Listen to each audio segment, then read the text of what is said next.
Hello, guys. Welcome back. Hey, sir. How are you? Good. How are you? Good, sir. All right. We're gonna do a little bit more of the same today, which is not so much the same, I guess, but some more pores and a lot more wrinkles. And we're gonna keep doing this until tomorrow. Probably we're gonna have a lot of hands-on stuff. So if you guys get too bored, just remember, instead of looking at the screen, you can always look at your own work and work together with me. But yeah, I think the intention today is going to be to show more of like the transitions, it's like between like different types of skin, and then how I make the transitions, it's like to combine things between like wrinkles and, probably going to start sculpting some of the eye bags in there, like the lower eyelids and chin as well. As usual, it happened again. It's like that I actually wasn't able to do a lot of work today because of the full-time job and then also kids. Today it's one of those days that my wife is at work, so it's like I have to feed them and do all that cool stuff and make sure that they go back to school. It's like homeschooling here. So yeah, but the good part is that I can do more work with you in here. It's like, so I'm gonna be doing a lot of that. So one thing I fixed as well was that problem that I was having with my progressive render, kind of like chopping, right? Now it's actually working correctly. Now you can actually see the progress in there. So it's going to be easier for me to just like, have a little bit more interactive renders like this. So yeah, that's going to be helpful. And all it took was basically just like shut down the computer completely and then restart it. And then all of a sudden everything was working again. So there is that. All right, so let's go back to ZBrush. And we're going to be doing a lot of sculpting today. So let's start with the polygroups. You notice that I have those polygroups that I normally keep like visible, right? Like to start my my sculpting. What you can do here to save yourself some time that I should have done before and I didn't, I'm just gonna hide this stuff first, and then let's get those eye bags here. Oops, not the pocket. Let's just get this eyelids and all this rest of stuff here. So if you have something like this, you want to always enter HD with it. Nothing stops you from just, overriding your polygroups in here. So you can go to polygroups instead of using the auto groups with UV, which is basically the one I use, right? Each one of those ones is an aisle that comes from the UDIMs. So it recreates those automatically, which is different from the UV groups, right? UV groups basically is going to try to create based on the IO itself, like the entire UDIM space. But this one is based like every single little piece that's cut inside of that IO is going to be recreated as a polygroup if you use the auto groups here, right? But in this case here, since this is going to be the mask I'm going to be using to sculpt every time, I could just do like a group visible. So next time I come out and go in to get in HD again, it's going to be easier. Just like click this guy here, and that's it, right? So it's just going to go highest subdivision level. Let's turn off my my polyframe, and then here we can actually turn on solo, so we can actually just see the mask in there, and we are back to what we had yesterday. So we're gonna keep doing a little bit of more of that same stuff I did yesterday. I'm gonna try to get a little faster in here, and then I'm gonna try to do some of the chin stuff, and also some of the this area around the eyes here. Even if I cannot do all like the in-between stuff, at least if I have some base in here just to show you those transitions are going to be good. So let's do this now. So let's do pores multiple. And this was like after a full reset in my computer. So I hope I have everything in place. So double checking, just make sure everything is symmetrical, right? Like we have the symmetry on in there. Let me start again here, and then, what happened? Something went a little wacky here. All right, okay. Hey, quick Yes. question. Yes. So you can polygroup free of will and it won't mess up the high definition in ZBrush? No, it's not. It's gonna be fine. Okay, cool. Yeah. One thing I noticed here is that my Wacom tablet, you went a little bit out of, something happened with it here. Because it's actually not obeying Actually, I can feel the click in there, but it's actually not calibrated. So let's see if I can just remove those properties. It's normally like, let's see if that works. Pablo has the same problem sometimes. Yeah, right. So let's see, backup settings. Let's try, I think it's one of those here. Let's do like a restore customize. No, there is something that, let's see. Huh. I remember there was a function that can actually delete some stuff, like the properties or something. Reset settings. Let's try this. Reset. Let's see. I hope it doesn't ask me to reboot the whole thing. Let's see if it works. All right, so now it's working. Okay, cool. So that was easier than I thought. Never used that one. Okay, cool. So let's take a look at this. Uh-oh. Now my alt is actually sticky. Let's see. That's not going to work for me. Let's see if I can just remap. I'm sorry, guys. I was after the reboot. Sometimes crap happens. Let's try this. Let's see if I remap this. So, okay, this is double click. So this one is going to be the click. And then this one is going to be what? Like middle, I believe.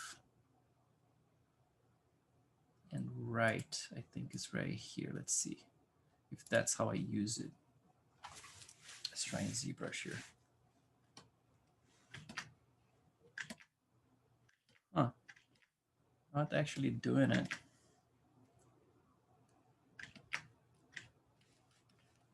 That's weird. Do you think I'm gonna have to reboot my ZBrush maybe? Let's save this one. Sorry guys, a little bit of let's try to save this. ZBrush CTL. Actually, let's save the project. File save as. Excuse me, Chris. Yes.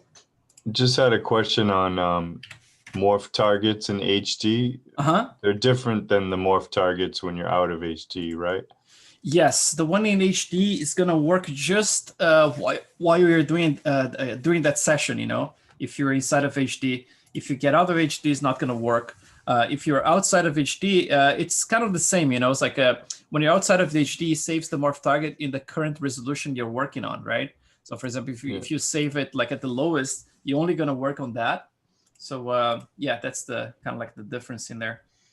So let's see. And will it, when you go back into HD, will it remember the morph, or do you have to do a new morph every time you go into HD? Every time. It doesn't remember it.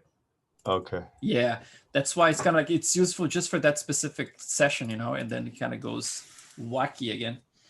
So let's see if this is where, oh, it's working. Cool. Thank God.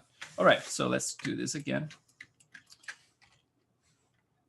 All right, let's go back here.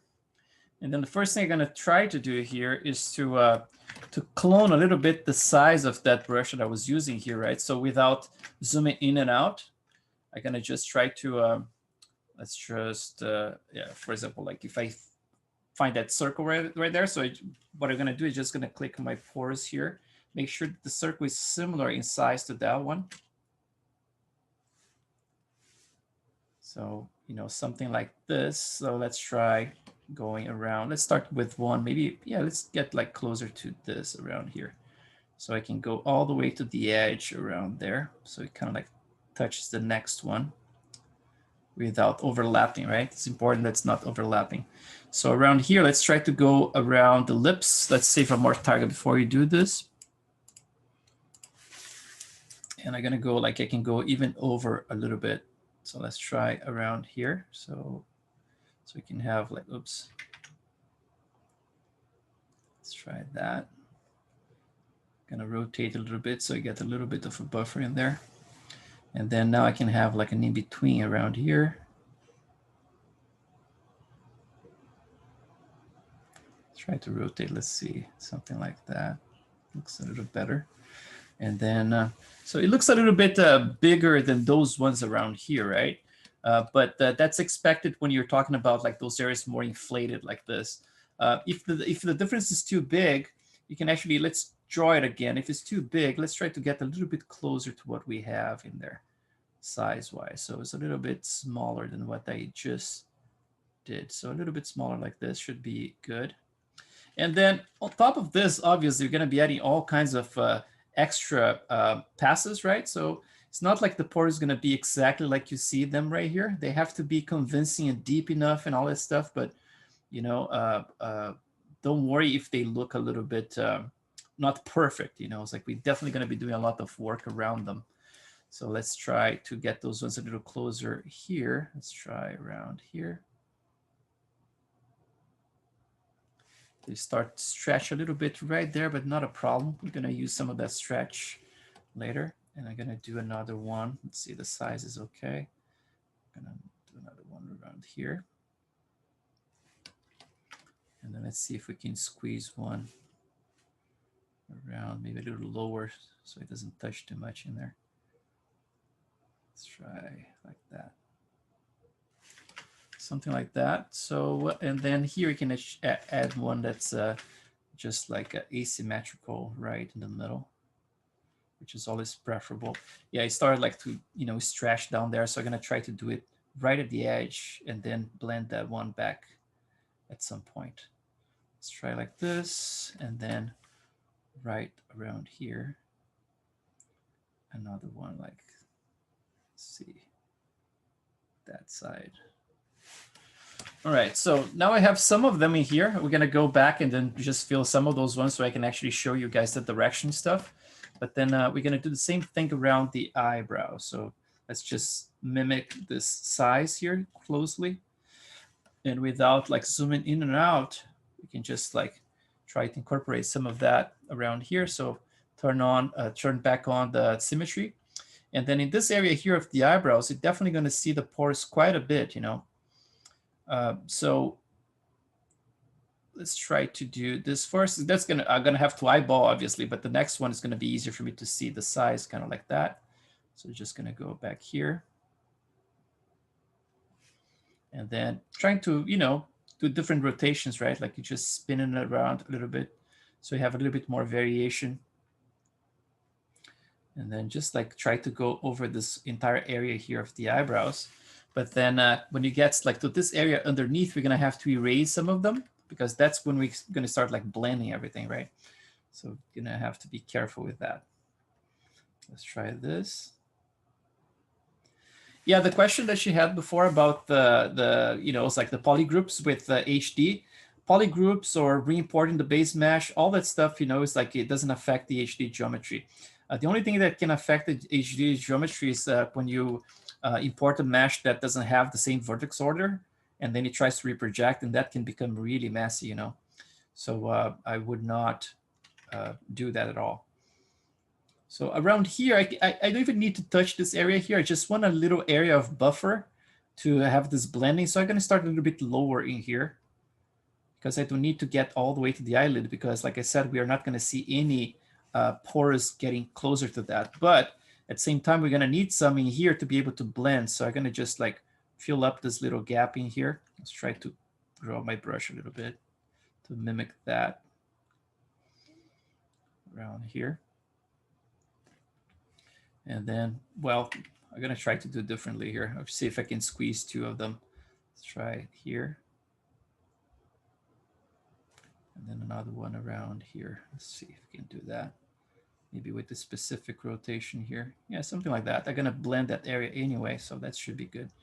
And then here, maybe we're going to use just the lower part of it. Oh, actually, this one is stretching quite a bit. So let's see if we can find an angle. It's a little bit more facing the normal in here. Let's see if that stretches a little bit less. Actually, still is stretching. Let's try from here, from the side. That should be better around here. And that stretch that's happening around there, we're going to erase. So don't worry about that. Let's try. So these are camera projections? Actually, I'm just drawing with the drag rectangle. So it's definitely taking into account, like for the most part, like the normals, right? The normal direction. But yeah, every time you hit like a spot that has a wrinkle, something that changes direction drastically like that, it ends up like having some trouble, but not a big deal. Just like this area here looks a little bit, you know, too big, the detail in there, but I think it's gonna be okay. I kind of like the size around here better. So, but it should be okay. Let's see around here. Just a quick question. Yes. So would it be any difference if I don't know, just take that alpha and take it into Mari and paint all of those pores as a displacement map? Not at all. I mean, like if it's something you are comfortable with, like working with Mari, I kind of like having the all the detail as sculpture, so I can actually have absolute control and I can see what I'm sculpting. You know, Mari to me is always like it's this mix, right? Like you're working with the 2D maps, and then sometimes you want to have like more control over it. It's tricky, you know. It's like to actually, you know, it's like how you control individual parts when you're working with the 2D paint. You're gonna have to paint like, you know, very specifically, and then what's the amount of displacement, right? Like just by doing black and white maps and stuff. And another thing is that if you paint everything in Mari, and later on you decide to go and transform all that stuff, those textures into HD, you're not gonna have a lot of luck because you cannot import maps when you're inside of HD. And that might cause a problem, you know. It's like, but you know, like I said, like if it's something you're comfortable with, like it's part of your pipeline, then I would say like just go for it, you know, something. I mean, I'm just picturing in my head. So, what is the, I don't know, the fundamentals of this process? So you're saying that if you're working with this in Mari, you may miss certain control. So that's why I'm just thinking I do not work with Mari. I'm just picturing myself work. So yeah, what are we trying to achieve doing all of those details by hand? And I'm just picturing in my head. Yeah, well, like I said yesterday, I mean, like this is kind of like it's trying to use this opportunity of this class here to actually learn how to create things manually to make them look realistic, right? Like without relying on ready-made stuff. Some people sometimes they don't have even access to like ready-made stuff. Let's say, you know, Texture XYZ or something like that. I know that Texture XYZ, they have some tutorials about how to use them together with Mari, for example, to get like very good results, you know. But in this case here, the fundamental part of this entire thing is that we are creating a digital sculpture. That's all it is. And if you're working with a clay sculpture and you're trying to achieve this kind of stuff, you're gonna do something like using like stamps. So for example, like there are a bunch of little stamps you can get, like some rubber ones and stuff, and you can actually stamp detail all over the surface. You know, it's like to create the detail. So basically what we are doing here, we are creating a high frequency sculpture. That's all it is. You know, the technicalities about like the HD geometry and all those names and everything. It's nothing more than a bunch of tools just for us to be able to detail something really, really well. You know, it's like in CG. That's all. You know, yeah, that's the fundamental part of it, I would suppose. And would you say that what you're doing over here would have like more quality from something that you do at your, I don't know, full-time job? In terms of quality, I would say, you know, it's like it's very relative, right? In terms of like the sharpness I get from all those details here, it's more than what we get most of the time with the maps that we use for production, for example. But then it's a matter of like how much variation and how much you're gonna make, you know, it's like this blend into something that looks more realistic. You know, it's like it's almost like sometimes when I sculpt all those pores, it looks like this is more detailed than you normally get from a scan, for example. If you look at the scans, it's almost like it's a smoother version of what you're seeing here. You know, you don't see like super sharp pores or anything like that. Yeah. But the interesting thing is that if you want to do like super close-ups, for example, you can get a lot of cool detail using this technique. But I've seen like some of the maps that Texture XYZ sells, people like rendering some super close-ups, and it holds up very well as well, you know. So yeah, like I said, you know, it's like this is one of the techniques, and it's something that I like doing because it makes my characters pretty, you know, unique in a way.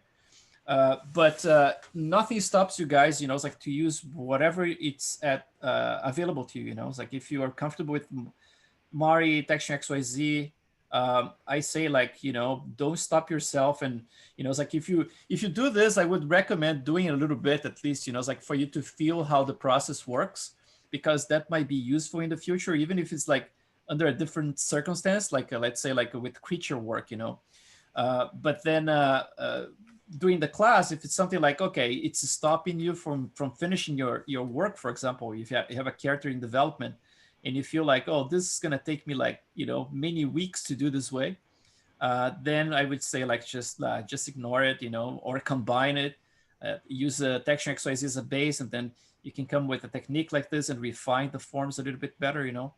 It's the whole thing about the working as a fractal, right? Like you start with the primary forms, secondary forms, tertiary forms, which is basically what we are doing right here.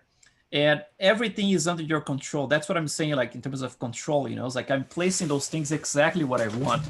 I'm not using, for example, a map that was generated for a specific person, let's say like a guy like in his 50s, and then trying to apply that on a guy that has a completely different facial structure, skin type on his 30s, So this way here, I basically like I can just like create something that's pretty unique and fits all the features, So that's my little philosophy in there. But yeah, though some people are gonna think that's overwhelming to do this way, It's like, but you can tell. I mean, like after some experience, right? Like yesterday we did, like at the end of the class, we did this whole chunk here. It was at the very end of the class. And then just now we added a lot of stuff in here. Now I'm gonna have to actually fill up some of those gaps, but it doesn't, it's like if you do manually all those spores like by hand, like I did like my first class, I would say you would spend about like 8 hours to cover the entire thing if you do pore by pore like I'm doing right here, right? But if you're doing like with those stamps, I mean, like you're gonna take, I don't know, like total maybe like 3 hours or something, which is not terrible.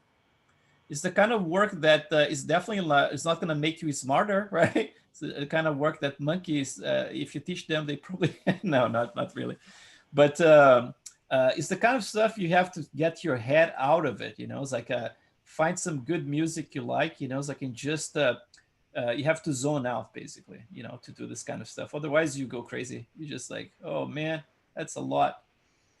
Actually, I made my own pour today, and I was making my, I would say, pour wall. And the thing is, I really like it a lot. I mean, I'm just asking those questions because I want to really understand everything. Of course, yeah. Yeah, obviously. What you're saying. Yeah. But I was amazed about how much control you have over every single step of the process. And it's amazing. Yeah, man. It's because just they really are controlling the intensity and the size of every pore. I mean, thinking about that, it's insane. I mean, because I don't know, it's just skin. I mean, that's something that you don't think about that much until you say you can create every single pore. It's like, yeah. I'm just kind of amazed about those things. It's like it's the whole thing about, I'm not gonna say like playing God, right? Because nobody can like play nature, right? Like you cannot play nature, but it's this fascination, like that I had since I was a kid. It's like recreating things or drawing things that I saw. It's like in trying to recreate that. It's like that's the reason why we draw, right? Like we're gonna try to recreate something that's right in front of us, and then when you get into sculpting or digital sculpting, it's kind of the same thing. It's like you're seeing nature, and you're starting to get a little bit more curious every time. It's like, so why is that specular working that way? It's like the physics behind it. And then when you get to anything, for example, like later on, we're gonna try to figure out what a feather is, right? So there is a production, and you have to figure out what's the structure of a feather. And then you start looking closely, it's like there's so many intricate little things in here. And then, I mean, like if you look at the computer graphics nowadays compared to what it was like, I would say like 20 years ago, it's like back in the day, we just like slap like what, like a noise on top of the skin, it's like the subsurface was something that was not even quite there. And you would just slap like some noise patterns, it's like, and then call it done. and then you would render it, and for that period of time, it would look like the most realistic thing you ever seen in your life, right? And then you look today, and those bunch of those works don't hold up anymore. And definitely, like, you cannot do like a close-up shots or anything because it definitely doesn't hold up. But nowadays, it's this whole thing, you know, it's like the more we advance in terms of tools and techniques, and you know, it's like there's a lot of like scientists doing like papers and stuff about like subsurface scattering, how it works. There's always like a new algorithm being invented, right? And then we just go with that, you know. It's like with as artists, we just have to find a use for all that stuff, you know. It's like it's very cool in the paper, but then if there is not an artist actually testing those things and putting everything into practice, you know, it's kind of like it doesn't go anywhere, right? So we are the ones like pushing those things and experimenting with those tools, you know, and then making all those papers that those scientists do valid somehow, you know. It's like kind of like validating what they are doing, you know. It's like, oh, is this this is the way that the light was supposed to be transmitted inside of the skin. I was like, okay, it sounds pretty cool. There's a lot of formulas in there in those papers that means very little to me, you know. And then I just apply that and I see how it behaves visually, right? Because I'm a visual artist. And then I was like, oh, that's very interesting. So that's definitely going to work for what I need for that specific character. And then you go from there, you know, and it's just like, to me, it's all fascinating. It's just like curious about how things work in real life, but without the, you know, it's like this being pretentious, you know. It's like I'm thinking that I'm going to be able to make like something that's absolutely real, you know. I say that about my work. None of my work looks real. It's like it might be convincing, you know. It's like you can see some of the stuff like, oh, this is convincing, but like real is not going to be, because first we are recreating this basically by hand, right? We are not like using any scan data or anything like that. So, but the fact that you can create something that looks very convincing by hand, I think is a pretty cool achievement, you know. It's like, and the main thing that I think about that is that it's where the artistic freedom is, you know. It's like, for example, like you see everything that I'm doing right here. Imagine that every single one of those pores I'm doing here, it's you can correlate with, let's say, like if you're doing like a sketch with a pencil on the paper, and you're doing like some cross hatching, you know, to create like some areas of shadow or whatever you're doing. And so basically those are very, you know, kind of like conscious decisions that I'm doing here. Instead of like simply getting a skin that comes from some different character, you know, and just slapping in here and just like, oh yeah, call it done. I see this as a very interesting part of the process, because there's a lot more freedom in a way, you know. It's like portraits, if you think about them, they are very boring, right? Like I mean, like you can make the portraits more interesting through composition, through a very interesting lighting, or anything. But conceptually, it's just a character, you know. It's like either doing something or looking at you, or, you know, it's like it's just like portraying someone, right? There's nothing very interesting about that, you know. It's like if you're a photographer, I mean, some photographers is specialist in portraits, and they get their high, you know. It's like with you know, it's like experimenting with lighting, with you know, some props, you know, with facial expressions, right? Like there is a history basically hidden in each one of those characters. Sometimes they pick, you know, let's say like you get like a series of like homeless people, right? And you take pictures of them, and all of a sudden there's this whole character in there, you know. It's like this whole history you can see in those faces that obviously suffered a lot of different things during their lives, you know.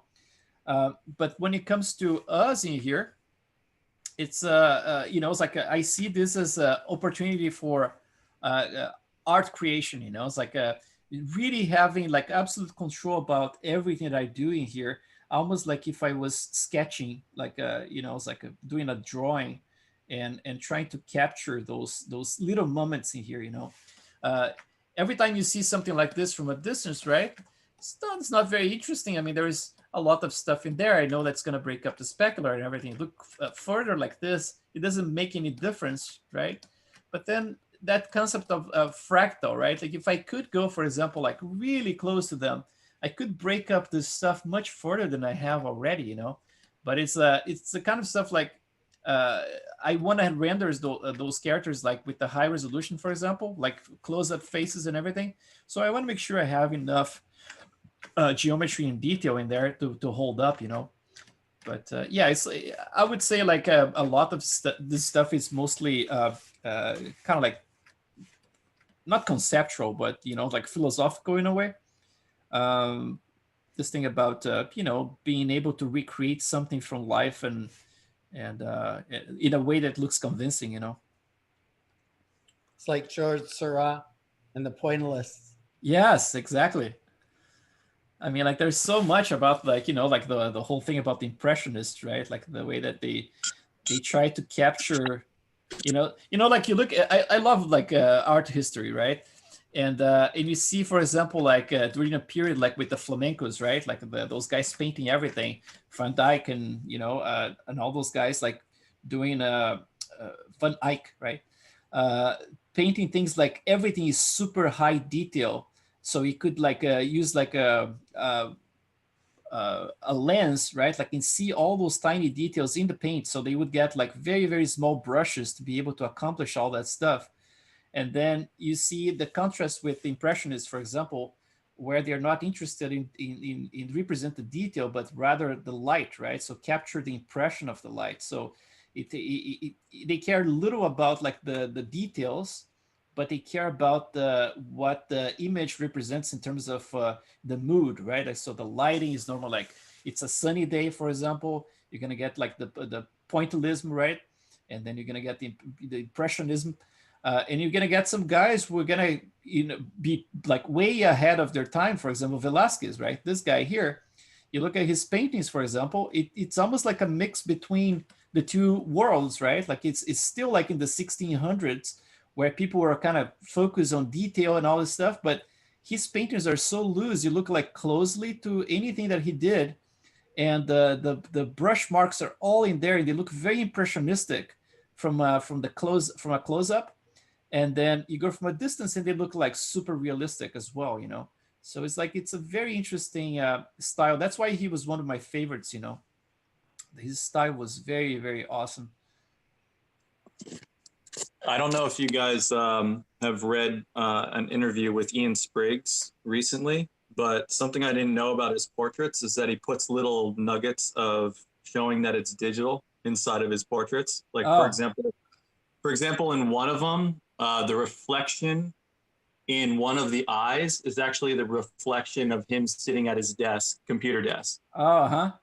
So he puts like these little things in it that show that it's a digital image, even though he's like focused on trying to reach that level of realism that you're kind of talking about. Like he does these cool little things in some of his images that are proving that they're digital. Like I think one of them has like the render buckets still in it somewhere in the image. They're like really tiny, but they're small. Like Easter eggs, yeah. Yeah, like the one of Scott Eaton that he did. I don't know how he managed to do it, but he got somebody to figure out what Scott Eaton's actual skull would look like. And so he sculpted that. And so in the image, it's Scott Eaton holding his own skull. It's going so yeah. It's like little cool things like that you can do with portraits too, that are kind of exactly, to make them more interesting, if not like for the viewer, because like I said, I mean, like they can be the most boring things ever, you know. It's like you if you're someone looking at this stuff without knowing all those clues, those Easter eggs, right? It's just a portrait, you know. It doesn't matter if it was done digitally, if it was a photograph, if it was, it can be like any media basically. Like for whoever is watching it, you know, it's like it doesn't quite make the difference, but it's cool that, you know, it's like us as artists, you know, it's like if we can figure it out and know those little things, those little nuggets in there, that's pretty cool, you know. Ian was using the forensic science stuff, how they reconstruct people's faces from skulls. There's certain measurements that allow you to be able to reconstruct the muscles that would have been on top. Yeah, that stuff, man, was always fascinating and a little weird to me to understand, you know, because as far as I can tell, there is no you know, it's like you know, science behind the. There's a science obviously behind it, but in terms of like precision, there's no precision, because what they do, they get like an average of, let's say, like the volume of the like the underneath tissues, for example. Let's say the fat tissue underneath. They're gonna find a group of people of the same race, the same local locality, and they're gonna get averages of these people. It's impossible to know how someone would look like, so they work with averages. So they keep like collecting this, like, so they have databases of like what's the distance between this point and that point right around the cheekbone. They put those little pins, right, like kind of like a little just to figure out what's the thickness of the skin from the bone all the way to the surface of the skin. But it's all based on averages. There is no way to simply, like, you know, recreate what a person actually was. So that's why it's always so weird to me when I see like those recreations that they do, like, oh, this is how Cleopatra looked like, and you look at the model, it's so terrible, man. And then you watch the documentary how they did it, and they have all those, you know, it's like those little pins on top of the skeleton, because here you see like there's this study, we can figure out the thickness of the skin and everything. I was like, oh yeah, it looks very precise because the model looks like shit. Yeah, it's like at the end of the day, man, it's like artistic license, you know. It's like I'm pretty sure he's following some of the recommendations for the thickness of this, the, you know, it's like the distance between the bone and the surface of the skin, based on everything that they know in terms of what you can do to try to best guess it. But there's no guarantee of like precision whatsoever, you know, that's gonna be it. I guess like what he tried to do was if he did without you know, it's like a MRI or like a X-ray or something, it's kind of like a reverse engineering of that, right? So basically, like, it starts with the model itself, and then, you know, it's like based on those averages, it puts the pins back in there, and then conforms the skeleton to kind of like look like it would fit perfectly inside of that face. So that's pretty cool. It's still like a very cool concept, you know. It's like conceptually is really cool. Chris sir? Yes. Yesterday I created the pore brush. The single pore, it came out quite good, but this multi-pore brush, when I did the alpha and I created the brush, the center part of it was quite intense, like the intensity was more, and around the borders, the circle borders, it was like fading away a bit. I tried the mid value and the radial fade that you told with a couple of values, but it still had the same effect. Like it was faded from the borders, but from the center, it had like a huge intensity. Can you, do you mind like posting an example so I can actually visualize it? Right now or after the class in the group? Oh, it can be, I think in the group is always better, but even during the class, you know, it's like if you find the time to do that, we can take a look at it, you know, because I'm trying to imagine like what's actually happening there. So, yeah, so when you created the array, you were saying like that the edges are just stronger? Not the edges, the center part of it. I created it with the same intensity like you did yesterday. The single pore, it looks quite fine when I tested it, but the pore array, it was like in the middle, it looked like it had more intensity, and around the edges, the border edges, it looked like it was fading away. I think so. Maybe I messed up the mask a bit, so I'll give it another shot. Could have been the focal shift. I think so. No, the focal shift. I took it all the way to like minus 100. Yeah, minus 100. I did it, but I think so. In my opinion, I think I messed up the mask. So because of that reason, I'll post it anyway in the group just to get it. I'll do it again. I have to, but I was just wondering why the intensity in the center was like a little bit higher than the overall shape. That's interesting. Yeah, I'm gonna have to see how it looks like, but sure, yeah. sir. Yeah, it shouldn't look that much different, you know. It's like in the middle. Okay, sir. I'll post it in the group later. Okay. And I'll redo it again. Thank you so much, sir. No problem. Yeah, let's take a look at how it looks like. Yes, sir. So let's do some work around this area here. So now while we were talking, I kind of like finished this area here in terms of like filling up all the little gaps in there. So let me just blend this. So I'm gonna morph this back like we did yesterday. So let's get this out of here, and then just like very low intensities, just to blend a little bit of this and leave a tiny bit of the pores right at the edge of the lips, so we can actually use some brushes to blend everything together. Let's do that. That's good right there. And then we can do this later, like this area here, but let's start with the chin first. So we're gonna use that brush that I showed you guys yesterday that we built it together. That's the Skin Random Elastic, right? It starts with elastic brush, add that little alpha 30, alpha 60, and then a color spray or a color or just spray, and then with a very low flow. So let's do like flow at 0. And Does then the spray work with the pores too? yeah, it works with the pores because this one is elastic. So we should right at the top of the pores. So you're gonna do two different things with the same brush here. One is gonna be the circular motion to create that little, breakup in between the pores like that. And then in this case here, we're gonna do a lot of the, directionality brush like this. So we're gonna be making a lot of directional stuff. I'm gonna show you guys again this one, which is basically what we're gonna be basing on. Let's see. So basically what we're gonna try to accomplish is something similar to this around here on her chin. Those tiny little lines going like that, they have a direction. So we're gonna be going down, down, down, and then you're gonna start to flare out here and gonna go around. So we're gonna be using some of those little guys to blend everything together. So let's start with this area here. And let's see if my intensity is okay. Let's try 25 for now.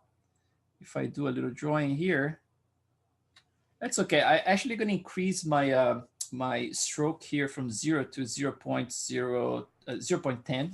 Let's see if I get a little bit more of them. Yeah, that looks better. And then I'm using like the sub in here instead of add, right? Because you want to make sure that you're actually carving it like this. So I'm gonna do maybe like increase the size of them a little bit. And I'm going to start adding a little bit more of direction here. So from the corner of the mouth, I'm going to start painting outwards like this. And then from here, I'm going to start to bring this all towards the outer part of the chin. And then I'm going to get more and more vertical as I get closer to the center. So I'm going to get closer to the center around here, and got to get more and more vertical until it gets completely vertical right in the middle. Get some of that around here, creating a little bit of that blend right there. Sometimes you might want to go a little bit deeper than what I have here, but I just want to make sure that's not actually overriding my pores. I still want to see the pores underneath this whole thing. So it's almost like a tiny little stretch that's happening around there. And so do you finish the likeness before you do all this, or are you gonna? No, not at all. Yeah, I try to be very careful when I move stuff around after this period here, because I mean, like I said yesterday, in the ideal world, I would be working on the likeness a lot more before I did this. But because the class has to keep moving, I say like, it's like I have to do this, otherwise we are not going to go anywhere.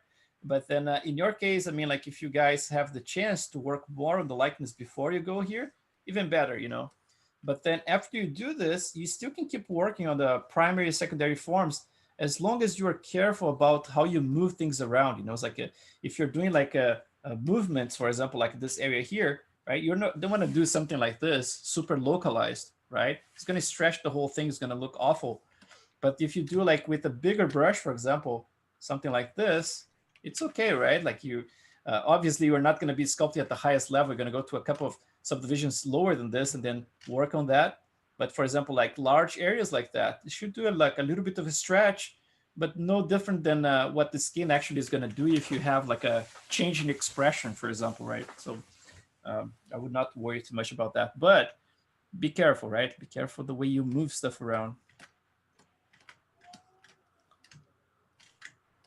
Again, I mean, if you guys have the chance to work more on the characters, so it's not completely off, right? That's really ideal. But if you can't, you cannot wait like I can't, then in this case, I have to keep moving forward.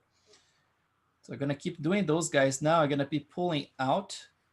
So same thing, like start a little vertical right there, I'm going to be pulling out around here. And then all the way around the muzzle area. So you see like I have those little lines going, crossing around here, right? Now there's another pattern that happens in here, which is right now we are just like pulling out. It's kind of like, imagine like the lips in here are the sun, and we have all those little rays going around it like this, right? But then there's another direction that's basically going the opposite. So I'm gonna do very strongly so you can see what I'm doing here, something like this. So those ones gonna come from the outside right there, and they're gonna go towards the middle like this, right?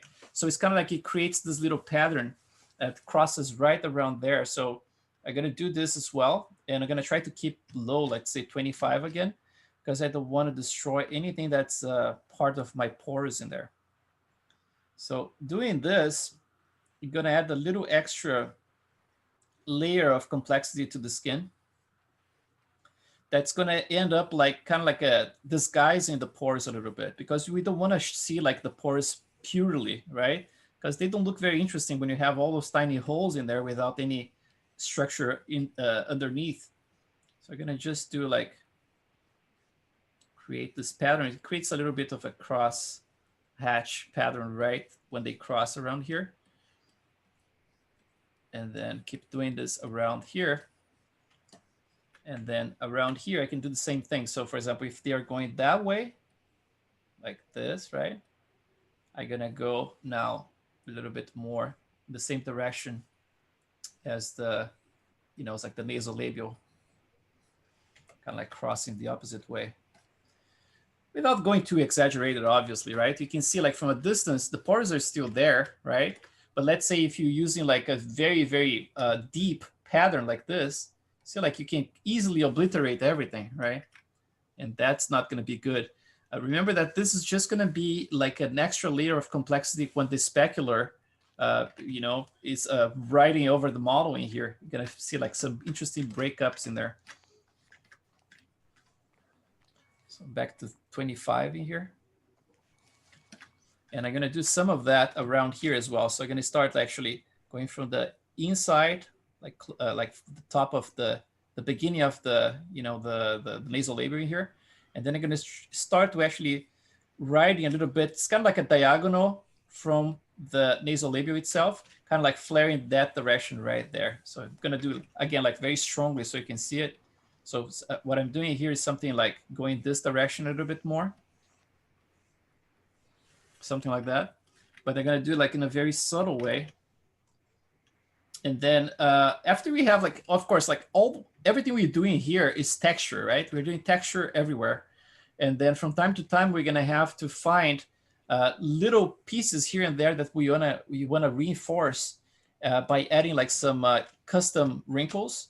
And those custom wrinkles are gonna help you to see the direction of everything, right? So you're gonna be able to see where things are going as soon as you start putting a few of them as kind of like, you know, it's like little clues here and there about how the skin is actually bending or stretching, right? So what I'm saying is this. So I have like all this texture that I was doing done already there. And now I'm gonna switch to my carve brush. I'm gonna switch off my symmetry because I wanna do some stuff that's more specific here. But for example, like around this area here, I can play again that little game of connecting the dots, right? Kind of like making those little folds happening right around here, and then helping to, you know, define the direction of those micro wrinkles. Imagine the micro wrinkles are just like tiny little ripples, and then those bigger ones are actually driving the whole thing. So same thing around here, right? Like you get one area like this one, for example, you're gonna pick up a few of them. Let me just get a little bit stronger, 16. A few of them are gonna connect in here. And then instead of like going like a very, very boring line, you start a new line, the top right here, make a parallel one. From time to time, you can actually break up like this with a little line, and then you keep going with this, like connect a few more, you know, start spreading out those ones in here. This entire area here, not a lot of it gonna be visible at the end because of, you know, it's like gonna have some beard and stuff, but it's always fun to sculpt. So I'm gonna keep doing it to show you guys. Chris, good question. Yes. We're going this deep with the mask, but outside the mask, like I mean, behind the ears or in the back of the neck or something. So are you working with lowest amount of detail, or how does it work after this mask? Yeah, that's a very good question. It's very, in my opinion, at least, it's like it's very overkill to do this type of this level of detail when you go behind this mask. So you can get away with a lot of times just like by doing texture. And by texture, I mean like using this micro detail that we were doing here and using like in a circular motion. Like let's do like an example here. So I'm gonna get my random. And obviously, like nothing stops you from doing pores if you want to do pores everywhere, right? But when I go behind this, I try to do something that's more like this. So like you're not working HD anymore, are you? Yes, it's going to be HD behind the ears as well. Everything's going to be HD. Yeah, yeah. But in terms of detail, instead of like using pores everywhere, I'm going to do more of this. It's more like doing the circular motion thing that I mentioned yesterday. So like just doing kind of like a leathery kind of pattern like that. And then on top of that, we're going to have like some pimples and things like that. And then this is going to slowly start to blend towards the pores. We're going to get to that point where we're going to start blending this area, and I can show you guys how I do it. I'm going to have like a mix of the directional brush mixed with this kind of like circular brush like that. But this stuff, it definitely helps to break up the specularity, like so it doesn't look like it's a plasticky kind of surface in there. So, but definitely you don't need to worry about doing this everywhere, even here in the nose, for example, like the nose, I use a lot of this. So for example, I can start it right now. Let's do a little bit of this pattern here around the nose. So for example, something like this, just in circles. And you see like the intensity is not that huge. It's just a little bit. Because the nose, it tends to be a little bit more smooth overall. You're going to see more specular in there. So if you do something like this, it doesn't, it doesn't, over, how you say, like, it's like it's not like something that overpowers the rest of it, So this area here, I forgot to I have to blend this first. So let me just do a blending first here. Let's see, morph target, morph. So let's try to do this. Oh, did I save the morph? Oh, actually, this area here, I'm going to have to do differently. I'm going to have to actually delete my morph target and then store it again. And then I'm going to just use like a very strong smoothing here to blend those guys. Like that. Very strong brush. I may even go back here a couple of levels so I can actually smooth it further. Something like that.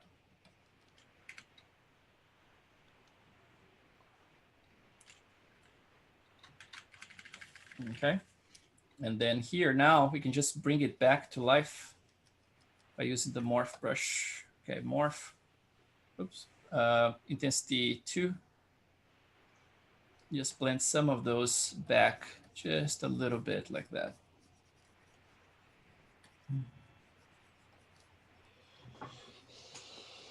And now I can actually blend this a little bit better. So let's see. Get this random here.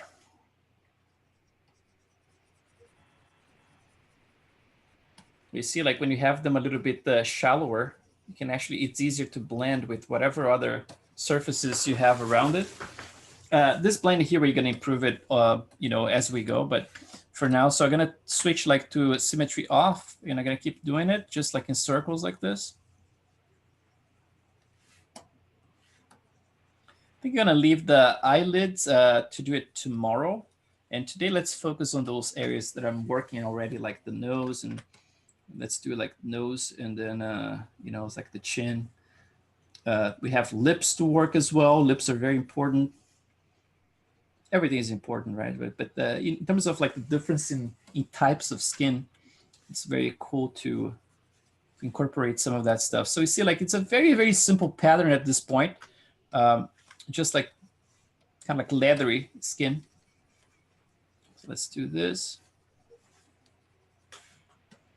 I'm gonna keep working up here. And then when you get to this bridge of the nose here, that we're gonna have a little bit of an area of transition in there. We're gonna have to change this pattern. So I'm gonna keep going a little bit further here. And when I get around there, I'm gonna actually smooth it out and then start working on a blending.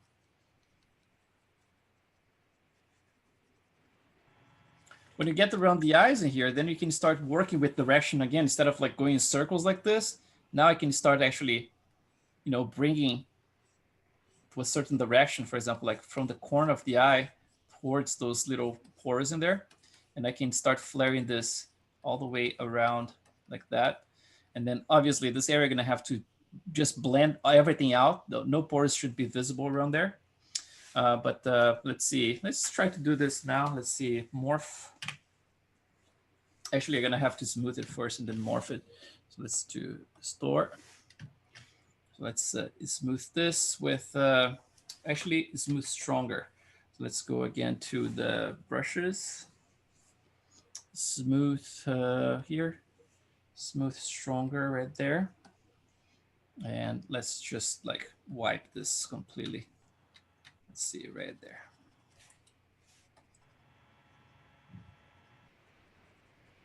So this entire area here where you're seeing the, you know, it's like the orbital area, like all the, basically like the eye bags in here, they're gonna have to vanish. So I'm gonna go a few resolutions down in here so I can get rid of all these waves and everything. And make sure that everything is very smooth.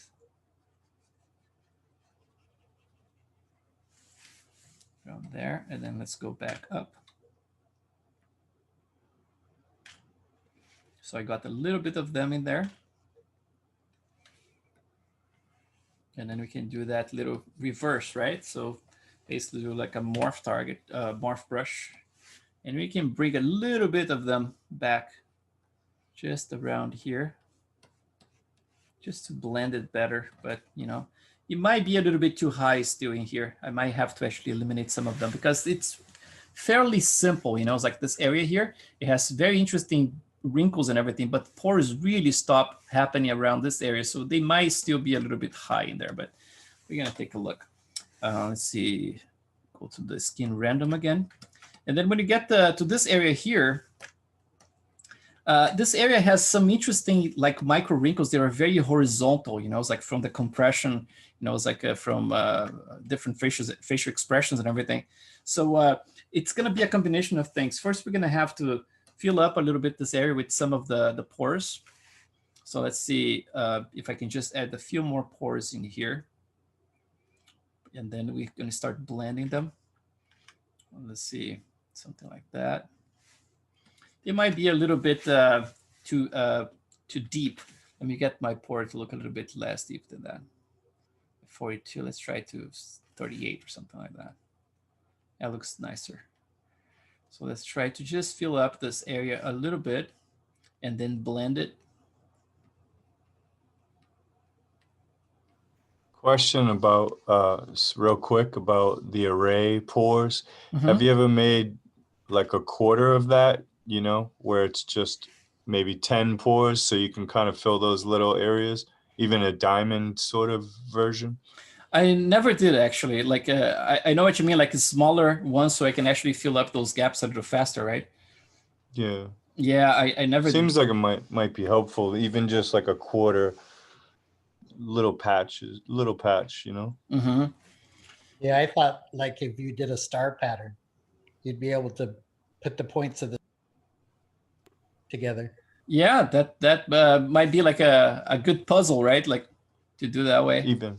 Yeah, even a triangular one, so then you could, in case it didn't make a full star, so you can only use, you know, 2 triangles. Yeah, I would definitely recommend trying, because I mean, in theory, I think it should work. You know, it's like I'm just afraid that things gonna look a little bit mechanical in a way. Yeah.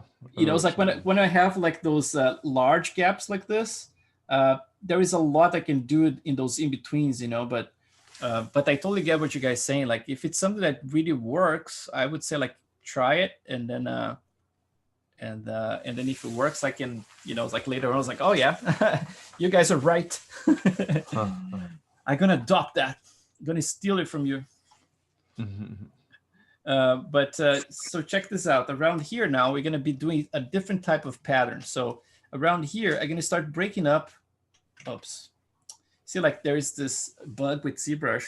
Depending on how you hit the surface, sometimes it creates a line that goes across the whole thing like this, right? Yeah. Like, and this I only know, I hate that. It happens all the time. all the time, and it only happens when you have the lazy mouse on.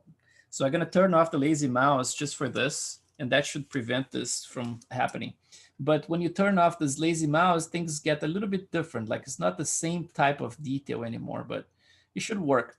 So I'm just gonna do that little game of connecting the dots in here again, trying to find some of those pores and connect them. And then when I get around this area, I'm gonna start wrapping around the surface around here. So we're gonna go like those little guys that I had in there before, they're gonna start becoming those bigger ones. This area here I can actually do symmetrically because it's just the sides, so it shouldn't be too specific. But if you're doing something right in the middle here, that I'm gonna go asymmetrically. So I'm gonna try to just play with those guys, blending with each other. And then when you get to this area around here, I'm gonna get the intensity a little bit higher too. You're gonna get like super thin ones. So you're gonna get like, see like the way I'm sculpting here, like it never crossing, but never having the same length. So kind of like, you know, it's almost like one stops, the other one continues right there. Kind of like, you know what I mean? Like it's just visually here. So basically like they don't have like a very well-defined pattern. They follow the same direction, but you know, it's like they never like overlap or anything like that. So like very tiny ones like that. And then we're gonna start blending. And then right around here, we can add some pores that are just like a little bit more, you know, a little bit more shallow. And then we can actually help with the blending of the entire area. Let's just do this. From time to time, you can actually cross like in a different direction like that. Just add a few of them, just like breaking up in a random kind of direction in there. But for the most part, this is going to be a very, you know, it's like a, now from time to time, if you have like a bunch of them going this way, you see like all of them have the same intensity, right? And if you have everything with the same intensity, everything starts to get a little bit boring. So we're gonna have to actually do something about that. And this is what we're gonna have to do for basically like everything you do in the sculpture, which is add like a few things that look a little bit interesting. You know, for example, if I have like this little pattern that looks very much like the same, you know, intensity and everything, I'm gonna get like my brush a little bit deeper and a little bit larger. And I'm gonna pick one of those little lines and I'm gonna reinforce it a little bit. Then go over another one, same thing. Pick another one around here, same thing. So, you know, it's like just add some interesting things. Like it's almost like the whole concept of working with fractal forms, right? Is that the forms are, you're always gonna have like primary, secondary, and tertiary forms everywhere you look. It all depends on how close you want to look, right? My idea is this, for example, like if I'm working on the full face like this, I can see the primary forms, like the main forms, the secondary forms, right? Like it's like those major folds and everything, and the tertiary forms as well. But if I pick like a nose, for example, and I consider this nose here as being a creature now, this is the face right now, right? The same way I'm gonna have like my primary forms, you see like there are some planes in here, and I'm gonna have the secondary forms, which I still have to add in here, right? And I'm gonna have my tertiary forms, which are gonna be like starting with those, with this leathery detail, and then I'm gonna have like to go all the way to, you know, the black heads and all that stuff. So each one of those elements in the face have primary, secondary, tertiary forms. When we get to the eye in here, it's gonna be the same deal. The eye itself is gonna be like the primary in here. We're gonna have our secondary when we start adding like the major folds. And then the tertiary is gonna be like this tiny little wrinkles. So that's the thing, you know, it's like it all depends of how close you're gonna get to the character. But there is always space to do like primary, secondary, and tertiary forms. So that's why when I'm doing this kind of stuff here, I'm thinking about like, okay, I'm doing this bigger, slightly bigger folds in here now. almost like going more towards like secondary forms within the context of this little space here, you know? So, and then now, for example, like I have those pores, they're not talking to this area here very much just yet. So what I can do, I can actually switch to my pores again. And instead of like intensity of 28, I'm gonna go like to, let's say like 29 or something like that. And then I can add some of them right around those wrinkles and you start to blend this whole area together. So it's always the concept of getting, you know, it's like if you consider like this pattern of the pores, right at the areas of transition, for example, around here or around here, they go, let's say like from 50 to 20% of the original intensity. So the next type of detail, which in this case is this, you know, it's like those little micro wrinkles in there, they have space to actually blend with them, you know. So we always have to go like to a much lower intensity overall in order for you to blend. And then on top of this, what we are doing there, we can still use the random brush and use with some directionality in here. So to help out with this detail, because like I said before, we had like some small ones. I added some bigger wrinkles in there. And now I'm gonna add like some very tiny ones to kind of like help with the whole thing. So let's see, this is 15, 20. Okay, so that's too small. Let's go a little bit bigger than that, a little bit stronger than that. So something like this. So right around this area here, it starts to get smaller again. So again, like this concept of fractalizing everything, right? Like it starts bigger and then start getting smaller and smaller and then blending together. Then when you look from a certain distance, now, you know, you start to see that it's starting to get a little bit more interesting overall, right? Same for, you know, it's like when you get to directionality for this area around the browsing here, you're probably going to start seeing this flaring towards the top like this. So some of those lines going to start getting, you know, it's like more vertical around there. And then you're going to have some of them that are going to cut through it and you're going to reinforce this direction by having like some hero ones, right? So you're going to get like, I'm going to pick a few of them here. I'm going to make them a little bit more hero. So let's see 12, for example, intensity. So I'm going to cut through here. And then instead of going a straight line, just cut parallel to that one. And then cut like this.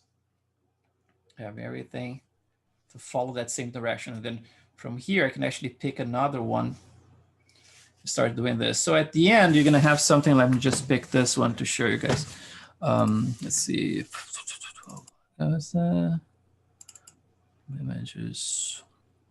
Let's get this girl here. I think this. Notice your perspective is off. Does that matter? It doesn't really matter, right? No, no. Only when I'm working with the likeness, that's gonna matter a lot. But what I'm talking about is this. So for example, like you see, like there is it doesn't look like much, you know. It's like, but there is some of those wrinkles. Some are very tiny right there, right? And you see like the way that I'm blending here into the pores. So the pores are ending right here. But then when you get to this area, you see like some of them are heroes, right? You have plenty of the smaller ones that you can actually not see that much in here. But then from time to time, I pick like some of those and I reinforce them. This type of thing is actually what adds like to the realism at the end, you know, it's like to have like some of them reading a little bit more hero than the other ones. See, like this one, there's a tiny little bit of them in there. So it's basically like it's reinforced with a lot of directionality, like those brushes in here are a little bit more directional. Same around here, right? You can read. Those pores look a little bit strong and they're gonna probably have to revisit that. But this area looks pretty cool, you know, it's like it works well. So around here, the same thing, you know, it's like you start with the micro detail and then you start picking some of them and increasing the intensity. So when you look really, really close, it's almost like they are secondary forms and then the tiny ones are the tertiary ones, you know. So it's all in that spirit, you know, to have like this type of thing. And then obviously nothing that you're seeing here is it's set in stone, right? Like you're just experimenting and adding all this detail and everything. But at any time you can just smooth out the whole chunk of this and then just rebuild the detail, right? Unfortunately, we don't have access to layers or anything when you are inside of HD. But at the same time, nothing stops you from, it's like recreating an entire area and making it work. It's like if something looks a little bit too funky, for example, if I later on I think that this area looks like the pores are too big and too far apart, I can actually smooth this area, recreate that, or I can just go and make them a little bit shallower and add some in-betweens, for example. It's like get some of this guys here and just like add some in-betweens just to break up this distance that looks a little bit too big in there.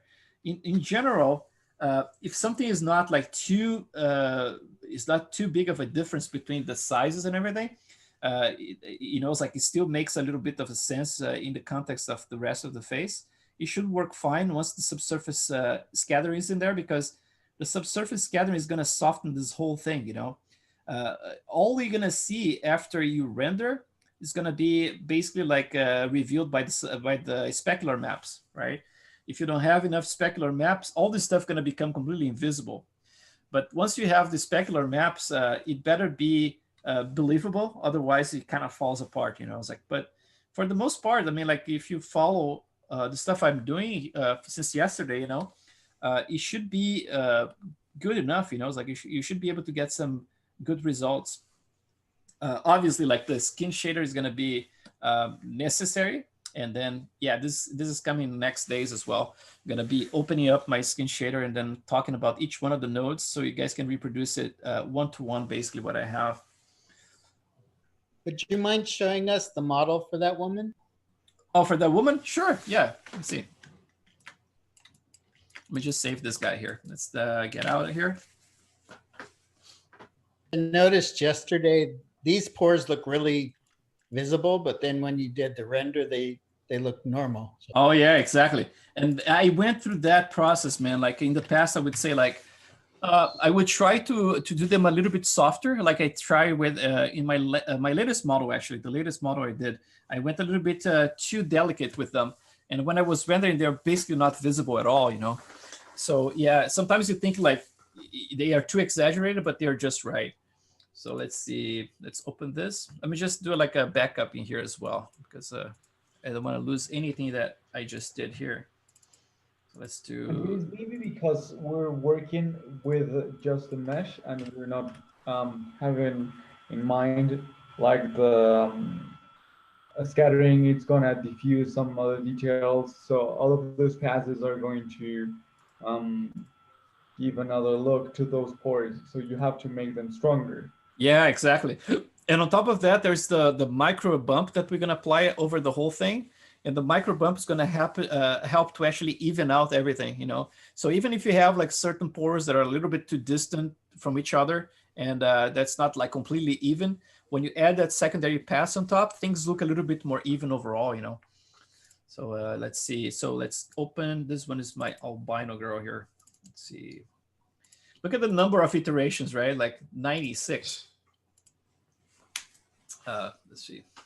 So we see like it's a lower resolution for the model. This one was 70.96 million.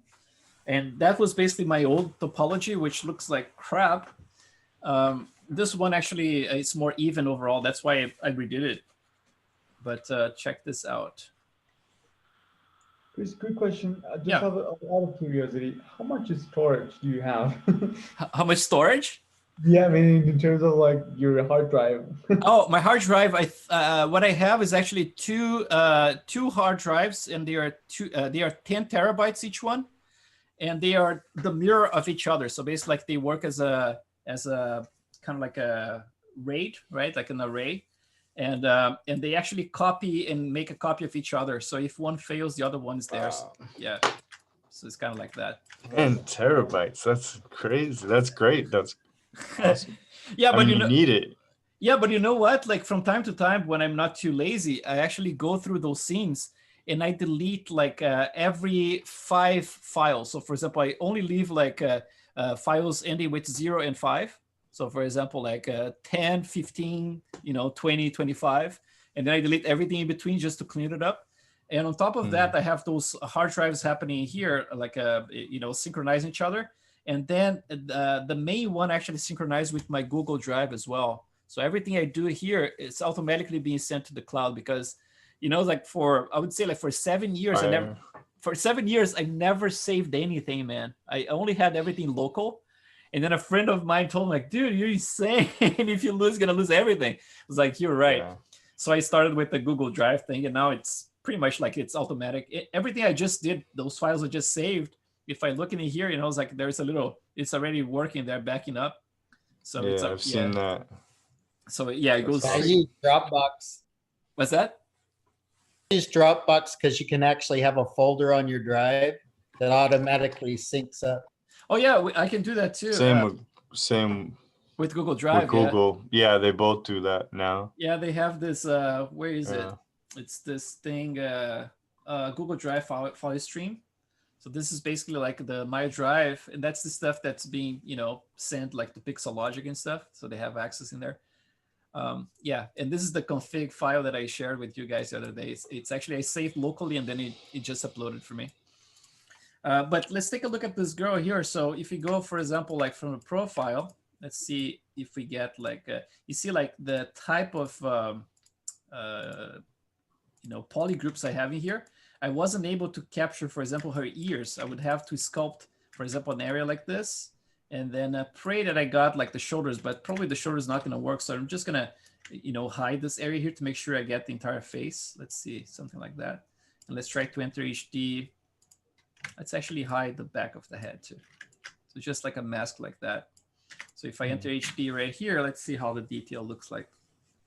She has like much softer forms, right? Overall, I mean, like being a female, and so the HD looks like this. You know, it's like kind of like deep in a way, right? It has a lot of that directionality that I was just doing right now. Those ones look a little bit too deep in there, and that's kind of like it's an additional layer that I use if I want to create some kind of like acne and stuff. There's an elastic brush I use. I can show you. And then all this stuff, yeah, it's all like, you know, hand sculpted, you know, have like all that kind of little thing in here. There's some, you know, pimples and things like that. There's a pimple brush that I use. But you see that overall, I mean, like the depth of the pores, they're not as deep as the guy I'm working right now. And but I have like some extra depth added manually to some of them. Now for the eyelids, what I did here, I have another type of brush that I use for this model, which creates this kind of like a cross-hatching kind of pattern there. I'm gonna show you guys which one that is. It's another little brush that I created. So I actually added this to create this little interesting little effect on top of the lids like this, you know. But, you know, it's like all the stuff I'm talking about, that you see the little lines right there, right? Like there's a little pattern. Everything is kind of like the same. It's just like in a different type of intensity overall, you know. She looks a little bit more like a little bit smoother overall. It's not like super deep or anything. And then for those wrinkles around the eyelids, right? It's like the main ones being represented in there. So they look very nice in the render. But then I have all those tiny ones. And then when you get around this area here, they blend into pores basically, right? They kind of disappear in there. And then, like I said before, I mean, like the masking here has pores everywhere. But then when you get to this area here, you see like the blending in there. It's not even that great in there, right? It's just like very simple. Kind of like it becomes more like a, you know, that little leathery kind of pattern. And then for the neck, we're going to talk about that too. It's very, very simple as well. There are no pores in there. It's mostly like randomized, and then those little folds, you know, it's like to make sure that you read as actual wrinkles in there. And then there's like all those little pimples, right? We're gonna put all over the place. And so yeah, overall, it's just a lot of little pieces coming together, you know. That's what we're gonna be doing during the class and trying to get that to work. So let's open that one again. I'm sorry, yep. Sir, did you reduce the intensity on this one while sculpting? The same intensity? According, like regarding the pores, like in. Yeah, I think for the guy I was using, I'm using 42, and I think for her I was using 30 something. You know, so they are a little bit, they're not as deep as the guy's pores. Okay, because like in younger people, sometimes like this one looks completely natural. Like I was visualizing how it would look, because like females or younger people, sometimes they don't have so deep pores, and this one is like almost perfect to me. Yeah, yeah. And then obviously, I mean, like it's the kind of stuff that if I feel later on that the pores are too deep still for the main character I'm sculpting right now, I still can go back to it, smooth the whole thing, and then recover just like with a certain intensity to make sure that everything is leveled, you know. Another thing you can do is actually in Maya, you can actually compensate if you have something like this, for example, and then you export it, it looks very, very faint. In Maya, you can actually crank the displacement. Instead of like using 1, you can use like 1.3, 1.5 and crank it. And the same for the opposite. So if I bring the displacement for the guy over there and it looks like too crunchy, I can actually use like 0.7, for example. And then yeah. I like to have like the detail dialed in ZBrush because it's easier for me to see what I have to do. For example, like since there's no separation, if I make everything a little bit softer in Maya, everything is going to go softer, including the lips, and I don't want that. So I'd rather go back in here and just like, you know, increase the depth in certain areas and go with that. That would be the best option. Thank you, sir. Yeah, thank you. Does the mask by cavity work in HD? The cavity mask? Yeah, it does work, but because it's so high resolution, it might take a little bit to actually calculate the mask, you know, but you can definitely use cavity. You know, in the new ZBrush that'll be coming out, how they have that contrast. Oh, the yeah. Deformer. Yeah. I don't know if it'll work, but that'll be nice. Hopefully, if it works. Yeah. By normals, I don't know if it's like. They always had a lot of very cool, interesting stuff, man. But I wish they were fixing some of the basics. You know, that problem we said about you know, the brush shooting across the entire surface. You know, it's like, man, please fix that stuff. And it's there like for, you know, I don't know, like 10 years. But yeah, let's see. I wish they'd update some of like the brushes and textures and even the models that come with it. I'm kind of sick of seeing the same. Although I depend on some of these alphas, but it's just kind of funny that it's been there forever. Yeah, it's true. The rain, you know, the images, the textures. So I'm sorry? Yeah.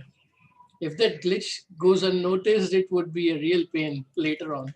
Yeah. So check this out. This one is the brush I just mentioned that I created. And this I created just for that specific model, but I ended up like using the other ones. So basically what I did, I sculpted in a plane, something like this. You can use that as a, you know, a visual clue in there, but there is no mystery about the way it was sculpted. Everything is manual, right? So I started with the main lines, like those bigger ones, and I start breaking them further and creating those little triangular kind of patterns. It's the kind of skin that you get, you know, it's like if you look at with the magnifying glass on top of the top of your knuckles, for example, some area like that, you know, you get this type of like cracked kind of like skin like this. So I did that, and this is really cool because he adds a lot of sharpness to the detail for the eyes area, right? So if I apply them, just to show you guys how it looks, this is basically what I use for her, the small detail we just saw in there. So basically, like, they are not gonna work isolated, but when you put them in context with the rest of the wrinkles, they work very nicely. So they look like this. You need to apply that super strongly. I mean, like, you can use a little bit lower than that, but something like this, you know, it's like especially like for the upper eyelids, I'm gonna keep them in here, and then, you know, it's like I'm gonna cover with a lot of other crap in here later, but I'm gonna keep them in there just to have something. But this area here, it works very nicely, you know, it's like to have the actual wrinkles together with those smaller patterns.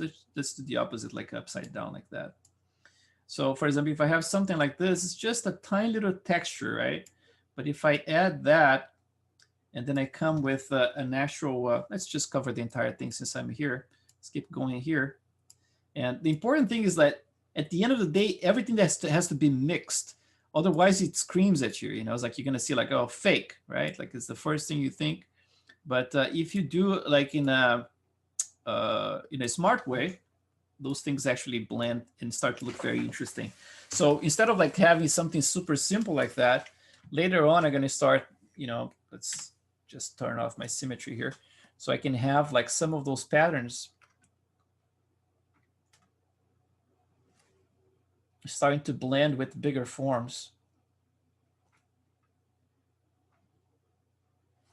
And then from time to time, those ones gonna still look too small. So I can come with even bigger forms and then blend with them, you know? So when you get that, when you get like to right around this edge here, you can start actually cutting across like this to actually break up that, you know, it's like the edge of it. Otherwise start to look a little bit plastic as well. Try not to get too far, right? Because this area inside here is still gonna need it very, very smooth overall. But then when you get around this area, you start getting a pattern that goes more like from outside and in like this. And then from here, everything starts like flaring out and towards this area. So, you know, get some of them around there. And they kind of like starting to combine. So all those forms, they have to start like flowing into each other, you know. And once you start doing that, things start to actually look more natural. So what you said about her, it's kind of like it's this entire process, you know, it's like of doing this and really like smoothing things out and then combining things and making sure that the forms, they all blend into each other. That's why she looks natural, you know. It's like this one, we are just like in the start of the process. So what I hope is that at the end, if the pores are screaming too much, you know, it's like at the end, they're going to have, they're going to look like much more, you know, they're going to be like, they're going to blend together better, you know, they're going to look more natural for sure. So let's just do a little bit more of this and let's export these maps. They're probably going to take a little bit longer than yesterday because as you add more detail in HD, it always starts to accumulate. And then at the end, you get like, yeah, the files get a little bit, you know, gets a little bit slower to export. So when I get to an area like this, I mean, like, look at the amount of like, it's still like a pretty much like a blank canvas in here, right? So, you know, each one of those pores here, I still can go over and add some more interesting details in here and start actually breaking things up. It's always a matter of like how much effort, how much time you want to put in your characters, because there's always something to do, you know? It's like if you want to go to town with this, you could definitely find ways to spend like long hours just doing this kind of stuff I'm doing right here.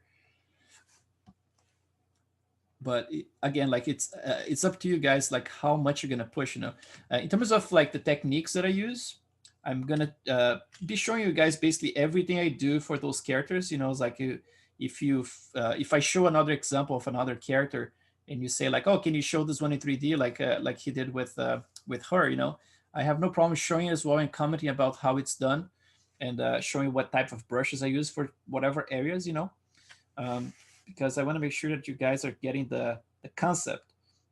Because other than the concept, it's just hard work, you know. It's like in terms of this stuff I'm doing here, a lot of those techniques going to be repeated forever, all over the place, all over the model. And then in terms of, for example, like if I could do this model here all the way to the very end of it, it would probably take me at least 2 months instead of 1 month. And but the thing is, like, you guys would not gain more knowledge in a way because everything is in here kind of compressed. You would just be seeing me redoing the thing, like the same things over and over again. You know, it's like that would be basically the difference. Hey, Chris. Yes. Hey, so the model I'm doing actually has the smiling spatial expression. Yeah. So I was just wondering where I can find those kind of high quality details for the reference for the pores. For someone who's smiling, for example? Yeah. I would say like your best guess would be scans. You know, it's like try the 3D scan store, and you're probably not gonna get like the super high resolution detail, but definitely you're gonna get clues about the directionality. You know, it's like how things are stretching, especially like around the cheeks in here. That's gonna be kind of important. You know, it's like to find out how they are stretching. But yeah, scan data would be your best guess. Okay, sure. Mm-hmm. So did you study the directionality of the muscles? I mean, like when you do this stuff like for shapes, right, in production, we do a lot of shapes in production. Like I worked on the Irishman. We are doing like all that stuff. We kind of like a lot of those systems actually give a lot of stuff for us for free, right? Like you get like a lot of motion capture, and a lot of stuff is given for free. But on top of that, you have to actually sculpt them. So I didn't study, let's say, like the direction of them, but I have like the visual clues. For example, I get a model from a scan with animation and everything that's stretching in a certain way. All I have to do is actually just increase the amount of detail and make that look even more detailed, you know. But there are papers, and there's I think I can find it. Is it in the links? Maybe it's in the links. That's basically like there are some demos about displacements generating like directionality by stretching. Have you seen those? Like it's there's some videos on YouTube. Let's see if I can find anything. Let's see, like the website first. Let's try this one. And let's see if it's in the welcome letter here, because in the past I had it, unless that was actually not. So let's see, Arnold, human body slice, micro skin detail. Let's see, not this one. Facial wrinkles, let's try that one. Skin stretching reference. Okay, I think that's the one. So this one here, it's about the dynamic appearance of the skin. So, and it's all with the displacement maps.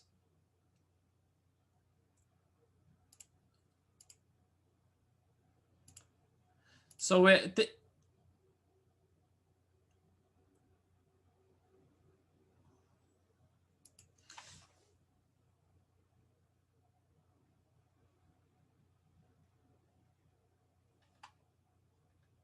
So these are people or models? Those are models, yeah. Yeah. So those are models. So this one is actually this one skin stretching reference right here. So if you take a look at this link, it's in the welcome letter. It basically like it's a technique that they use. You know, it's like I think ILM, they are using something similar at some point, which generates this like dynamically. So basically, like you have the displacement maps in there, and it generates this extra layer of displacement that creates this directionality. You know, it's like they read the movement of the skin, and then I think they use vectors or something like that, and they blur the whole effect. So that's all microgeometry. So that's the difference right there between this one and this one. Yeah.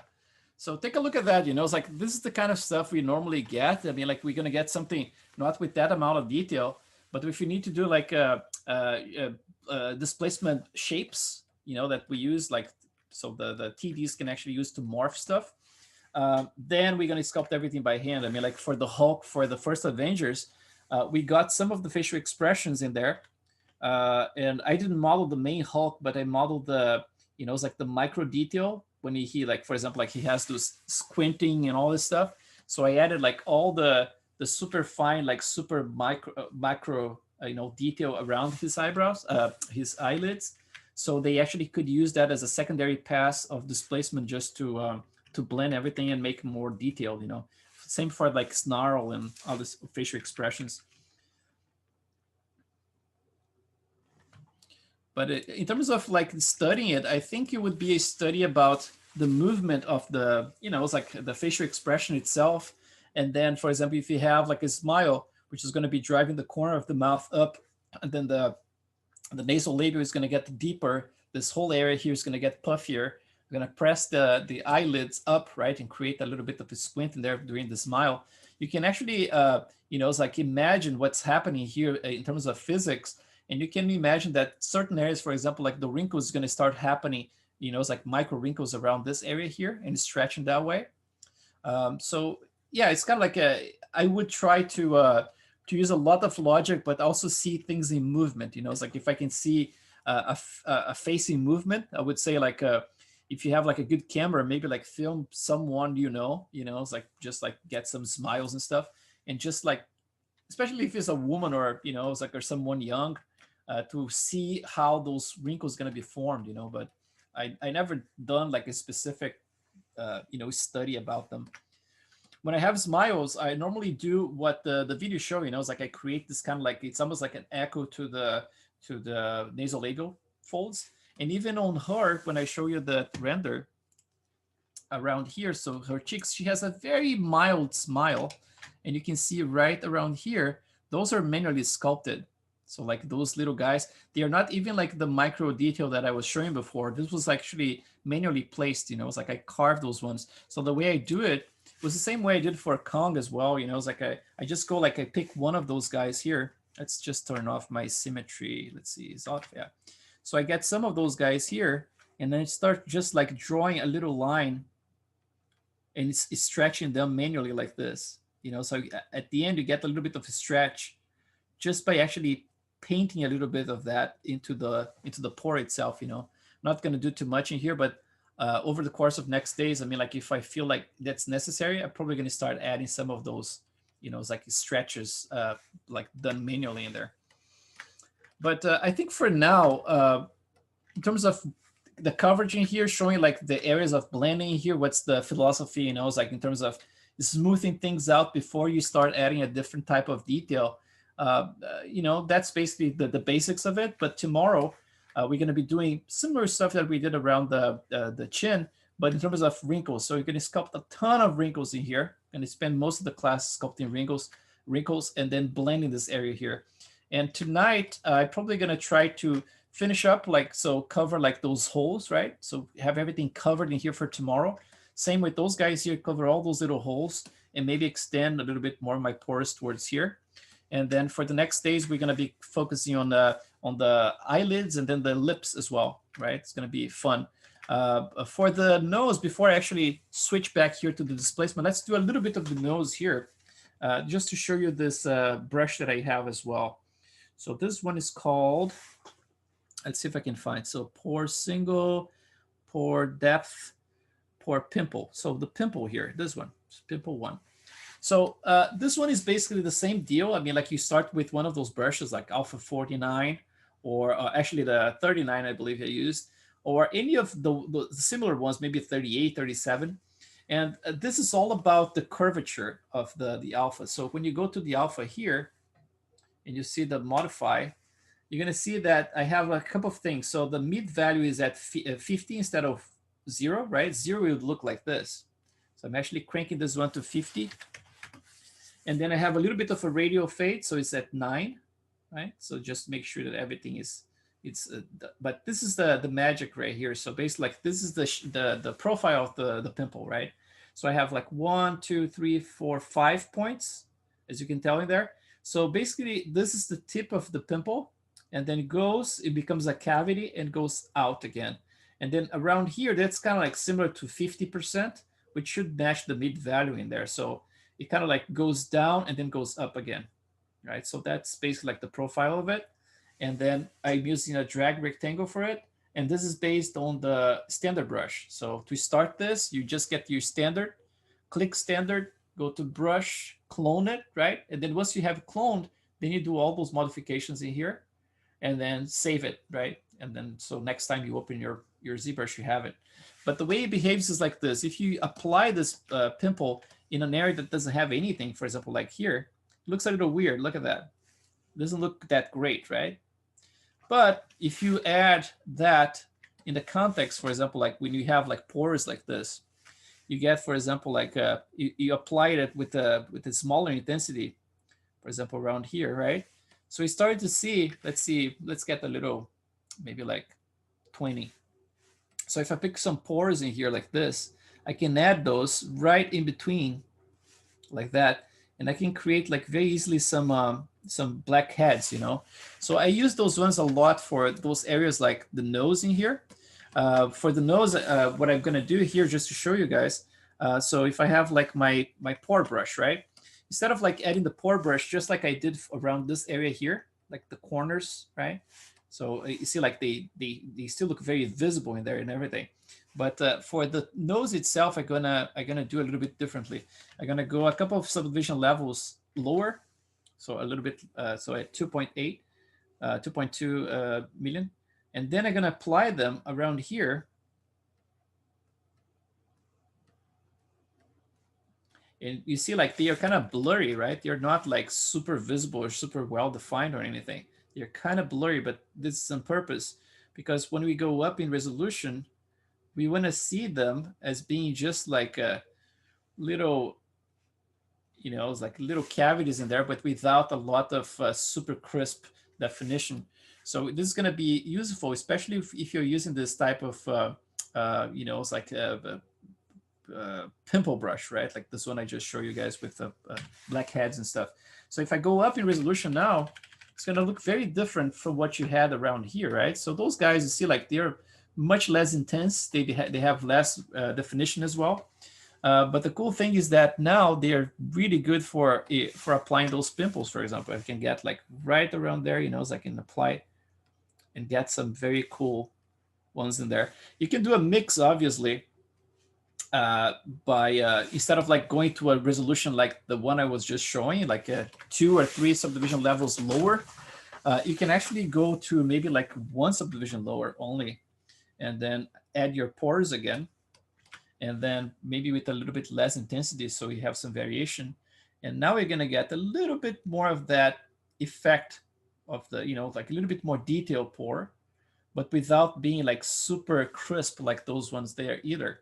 So if I go back here in resolution now, so we have like 3 types of pores now. We have like the super well-defined ones in here, a little bit blurrier and much blurrier right there, right?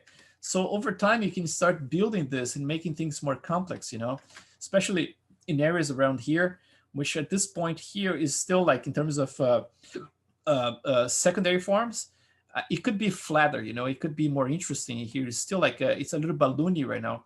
So that brings us to that thing about, okay, so am I allowed to work on my secondary primary forms? Yes, you are. All you have to do is, I would recommend at least, is for you to go outside of HD. And then once you're outside of HD, I mean, like you can go like even 1 subdivision level lower, because I don't want to be right at the highest level before HD, because I might actually contribute to destroying some of the detail I have. So I'm going to go 1 subdivision level lower than that. And I'm going to activate my H polish brush here, for example. And I'm going to do some polish around this area because I want to make sure that's a little bit flatter. Something like that. If I want to, it's like do some push and pull and stuff, it's like as long as you know what you're doing. At this point, I'm not touching too many areas with the detail in there, but it's like if it's like bigger forms like changes, for example, it shouldn't affect too much, it's like of your detail that you just did. So I'm gonna bring this one a little bit like that. Make this one a little deeper here. Let's see. I keep the little thing right there, but then I'm gonna make a little bit deeper overall. So you can keep working on the model, like it's like tweaking eyelids, whatever it is, as long as you do things carefully. I mean, like if you do like little by little like that, and then using like larger forms as well. So yeah, it's always workable. So at this point here, let's just export this and do another quick render test since we have a little bit of time. So first thing you're going to do, same as usual, I'm going to export this model at the lowest resolution. So export obj number 3, so HD3. Then I'm going to go to morph target, delete anything you have. So I'm going to do store, switch, import, HD3, done. So at this point here, don't go up in resolution or anything. That's basically what you need. I'm going to just save my file, because if it crashes, then I have a way to recover it, right? So the way it crashes is like this. So during the export of the multi-map exporter, what happens is that the multi-map exporter is just a script, right? It goes through a bunch of different actions, but it's not like, it's like fail-proof. So what happens is that sometimes during the process of exporting the displacement maps, you have to pay attention to what your subtool looks like in here, right? So you're going to see, like at this point, I have a name here. It says Velasquez HD5, right? That's the name of my maps when I export my my displacement maps.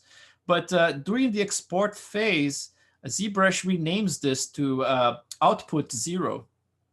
And then what happens sometimes is that ZBrush is not able to get out of that mode, the temporary mode, and then he never renames back to the original name like this.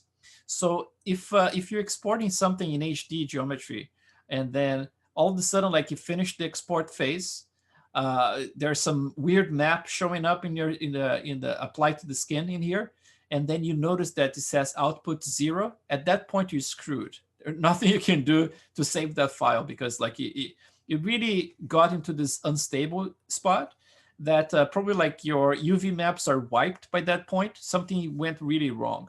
So that's why, like right before exporting any displacement map, save your scene to make sure that everything is there. And especially save your scene right after you save your morph target, did the switch and all that stuff imported. So you save it, so next time you don't have to do all of that. You just have to go straight to Z plugin and export your maps, right? So I'm just gonna go here, just double check if everything's correct. Everything like we left yesterday. So I'm just gonna create maps. And let me just show you this. So like Z subtool here, you're gonna notice right here, the first subtool is gonna change the name when I export it. So let's try that. So create all maps. I'm gonna go to the source images folder, and that should save another set of maps in there. So you see right there, it says now output 0, right? So like I said, if at the end of this whole process here, I go back to ZBrush and it still says output 0 in there, I know that this file is corrupted. So I never save the file, especially like don't save it on top of whatever you had last, right? Because you're gonna be saving your good file with something that's crappy, right? So don't do it. So just close the scene and reopen the latest one you saved right before you export the displacements, and you should be good to go. So let's go back to Maya while it exports in there. And so now, like I said before, it's like it's easier for me to just like do tweaks in here, because it's like my interactive is actually interactive again. My progressive render is progressive. So let's just stop this. And one thing you're gonna have to do first, remember we talked about yesterday, what do I do if now I change something in the model? Remember we just changed a few things, like I basically like made this area here a little bit flatter, right? Obviously a lot of the detail I did is not completely visible in the base mesh, but still changes it a bit, right? So how do you re-import that mesh in order to continue iterating with this mesh, right? Because yesterday, remember I said, this is gonna be the same mesh we're gonna be using all the way to the end of the project. So how do you make this work now? So check this out. So I'm gonna go to Outliner, I'm gonna select the mesh itself, and let's check its name here. So this is the polygroups. I'm gonna just delete those polygroups, I don't need it. So this is the name of the mesh here. I can even name, let's say, Velasquez head. So we know this is the main file that we're gonna always use. And then, so what I'm gonna do, I'm gonna import the latest one that I just exported. So I'm gonna go to ZBrush, OBJ, and then latest HD3, right? So now I have like both of them on top of each other, right? So this is the original head that I have here in Maya, my main head. And this one is the one that came from ZBrush. So what you're gonna do, you're gonna select the one that just came from ZBrush, press Control, and then click the other one, right, the main one. And then we're gonna go to deform. So under modeling or under animation, you can find it too. The form, you can just say blend shape. I'm gonna click the option box. You can give any name you want. If I do like blend, something like that, right? Check topology is not necessary. It's the same topology, but I don't think I'm gonna, if I keep it on, I don't know if it's gonna do anything, but I'm gonna just click create. So now if I click the head itself, right, you see there is a blending here. So if I slide this is basically like blending between the two models. So you're gonna see around the nose in there. So you're gonna see something like that changing, right? So what you're gonna do now, you're gonna go all the way up so it blends completely to the model you want, right? So like it's a perfect match. And now what you're gonna do, you're gonna have to go to edit, delete by type, and then history to make sure that that's baked. So now you can actually go to the model you just brought from ZBrush and delete it. And now you're back to just the head. So now everything you had, for example, like if before I did this process, I had like XGen applied, like the hair was already there, the, you know, it was like the eyelids, eyelashes, brows, everything, the beard, everything was in there. I would do the same thing over and over again. It's the same process.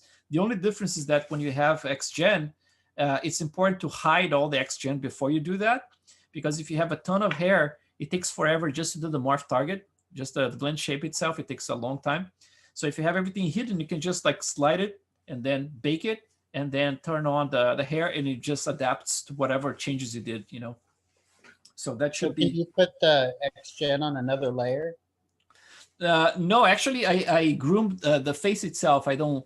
I know that some people actually use like a scalp to put the XGen on.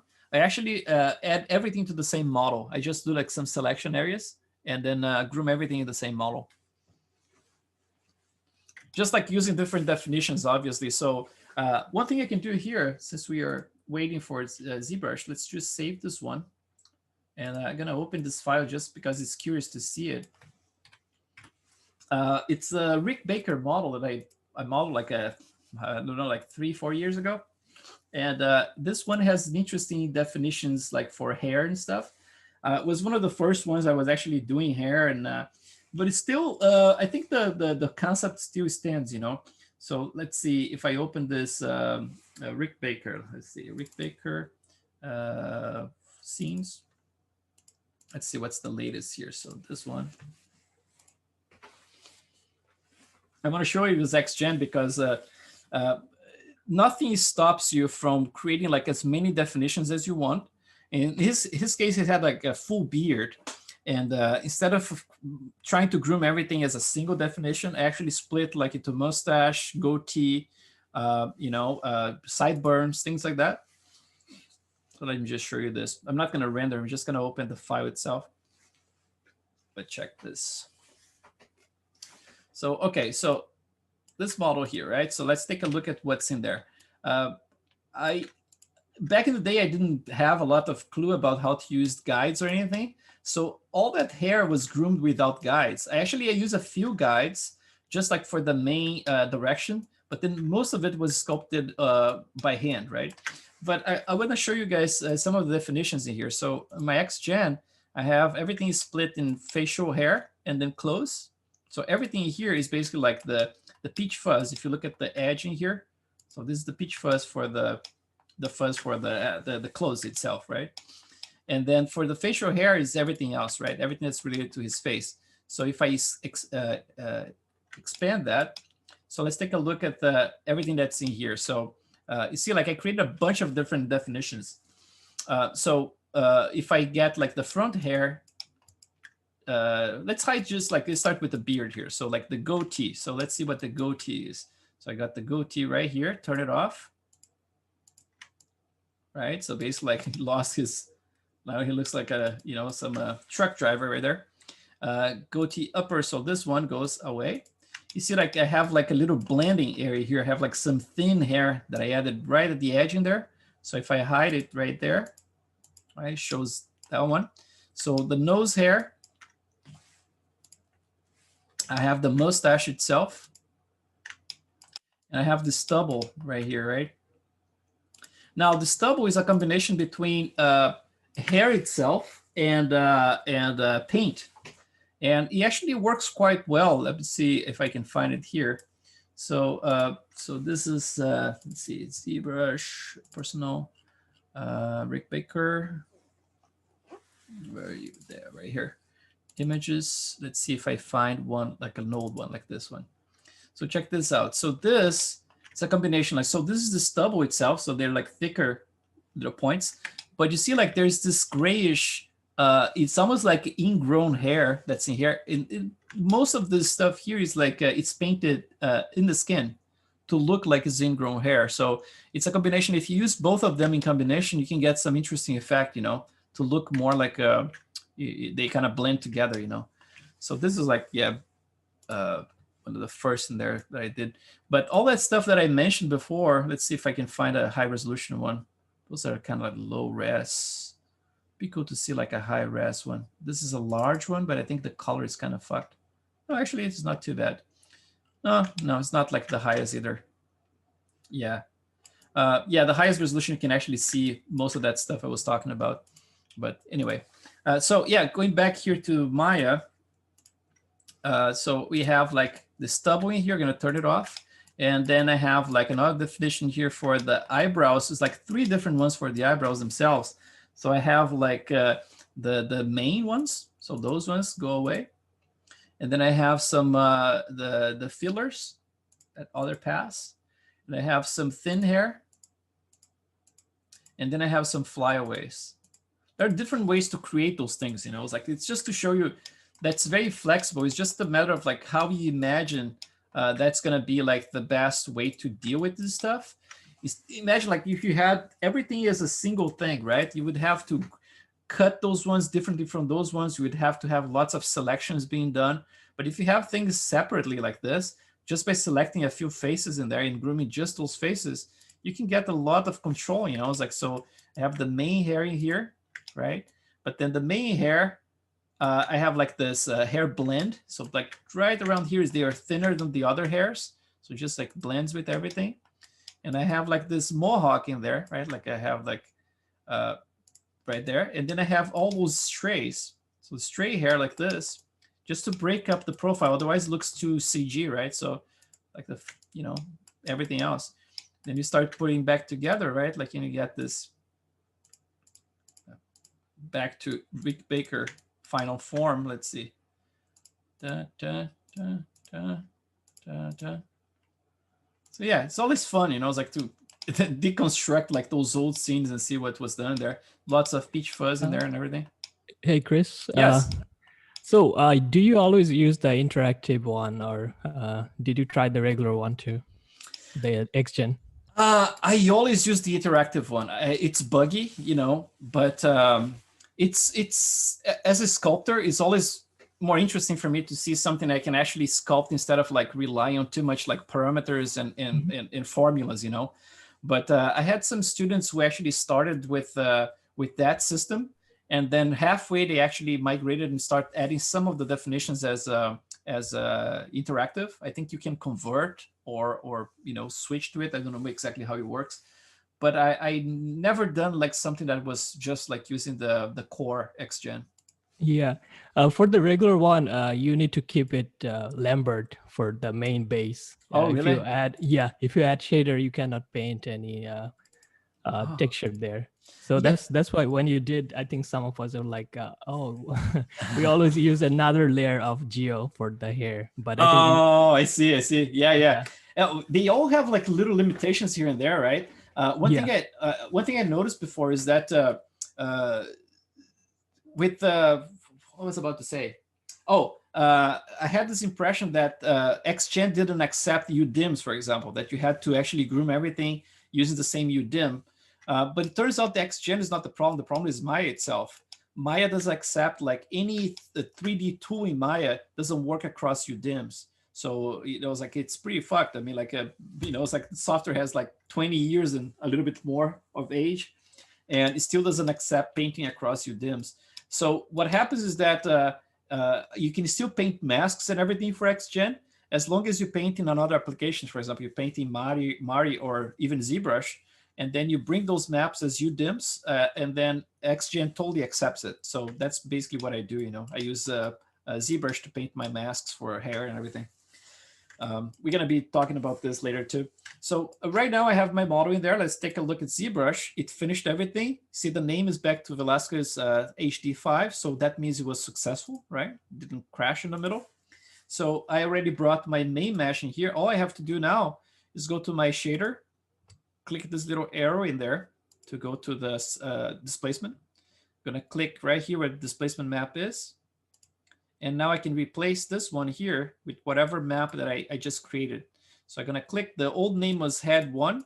The new name is going to be Velasquez 5, right? It can be any one of them. Remembering that I already have everything set, right? Like I have like the filter type, blah, blah, blah. Everything is off here for Arnold, right? Like the TX texture. So that's the whole reason I actually bring the model as a shape. Because you don't need to touch anything else, you know, it's like everything is in place. The only thing that changed in here is that yesterday I switched this one back to raw, right? So I kind of like went to utility raw in here. So let's see, where is it? Utility raw. So that's the only thing I changed. I might change this back. You know, it's like I can do this now. Actually, let's see if ZBrush is not gonna ZBrush Maya is not gonna crash. So if I go to my color management again, if I do like an EXR, I can switch this one to raw. So next time I bring it, it's actually gonna preserve it. You know. So let's see, linear. Where is it? Utility raw, right there. I saw it, right there. And now I can save it if I have a little, yeah, it actually worked. So next time I bring that map in there, it should be just fine, you know. So now he has the new map and then he has the new model as well. So let's try a little render and see what happens. So let's try with a little zooming here. It takes a little bit to recalculate, right? And, you know, it's like bring all those maps back. Oh, I forgot to show you this as well. Let's just cancel this. If you go back to the properties of the model, obviously, you go to the second tab, all the stuff we set up like under Arnold yesterday for subdivision, it's all there, right? So that's the reason, you know, one of the main reasons to bring this as a shape. So you don't need to tweak anything else. Everything is already set for you.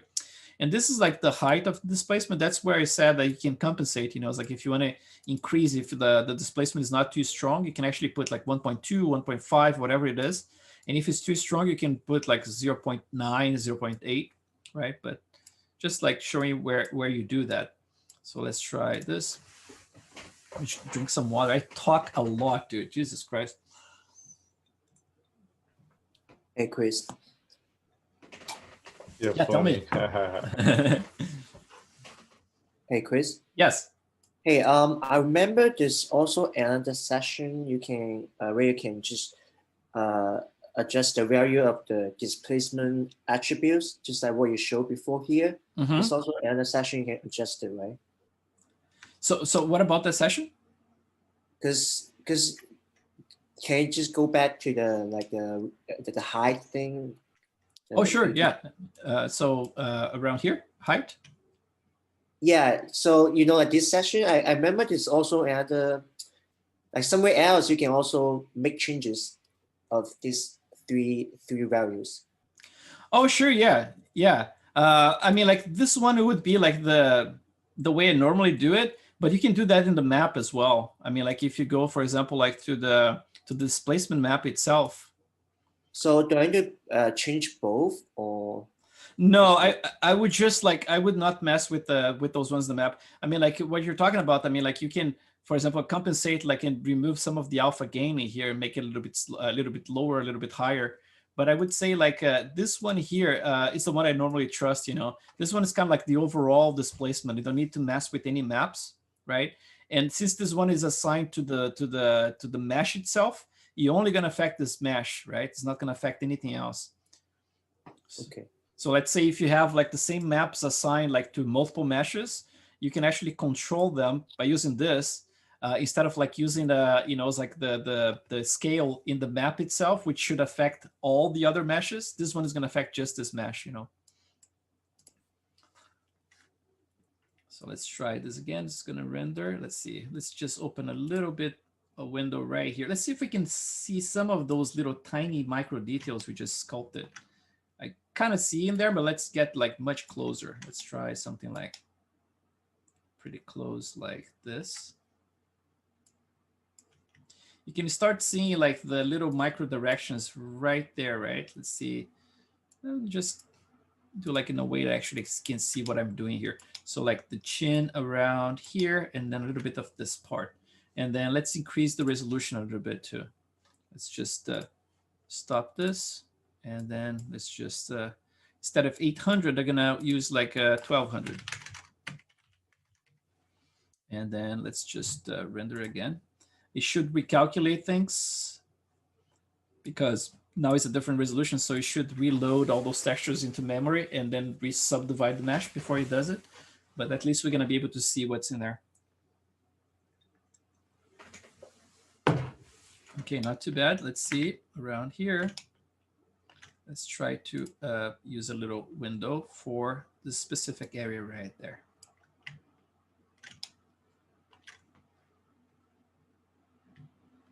So you can definitely see some of those little micro wrinkles going more vertically around there. And then if you go around, let's just stop it. And then let's just store and just move this around to around here. Let's see how that area looks like.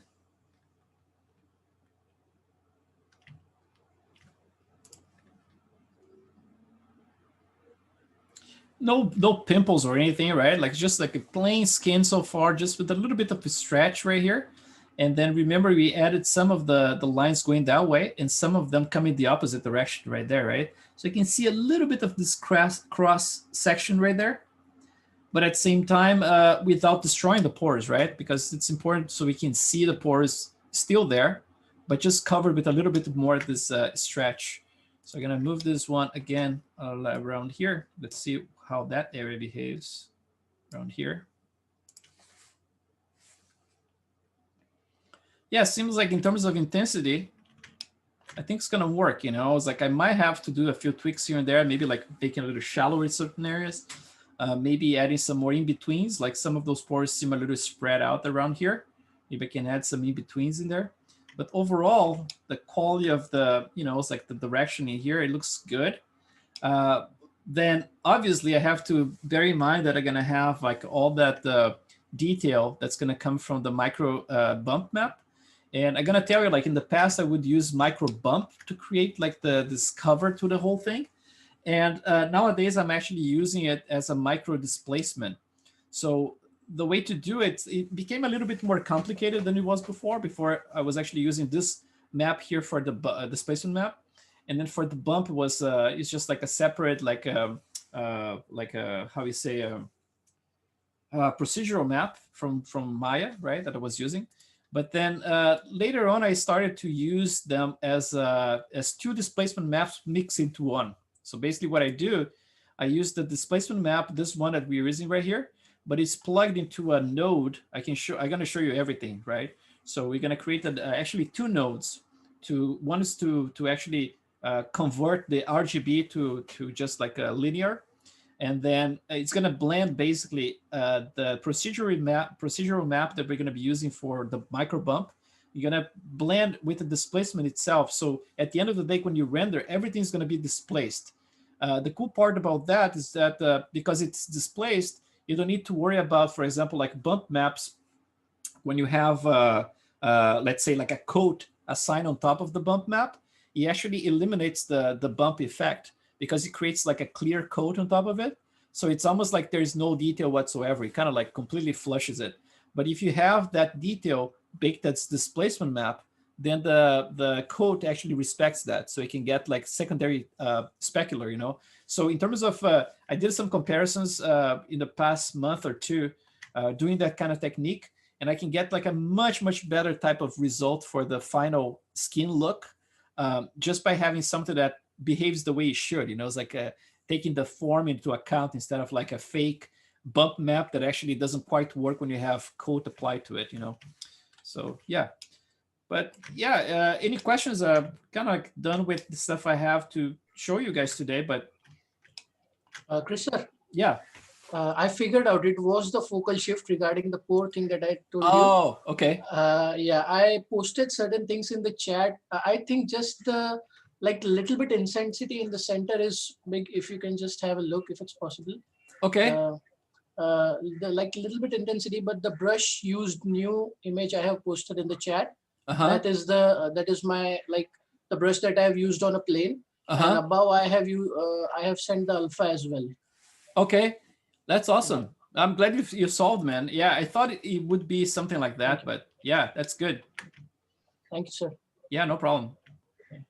Yeah, and those are the little micro wrinkles in there, you know, it's like the ones we just added right there. They're starting to show up. If you want to make the image to look much sharper than it is here, obviously, it's something that I don't completely recommend, but you can force it like by going to the filtering here and bringing this value down, you know, it's like, let's say like 1.2 or something like that. But then it's going to get a little bit into that problem that I mentioned before, that the skin, when you look at pictures of skin, it always has this little glow, you know, it's like it looks a little glowy. And when you start cranking the contrast too much, it kind of loses that effect, you know. It's like it becomes everything becomes more rocky. So try not to use too much sharpness in your images, you know. It's like it's good that's a little bit blurry. It adds to the realism of it, you know. So yeah. All right, guys. Another. So you can just check the image if it's possible. Oh yeah, right. Okay, let's see. Yeah. Let me see. Oh, right there. Okay, in the chat, right? You said. Yes, sir.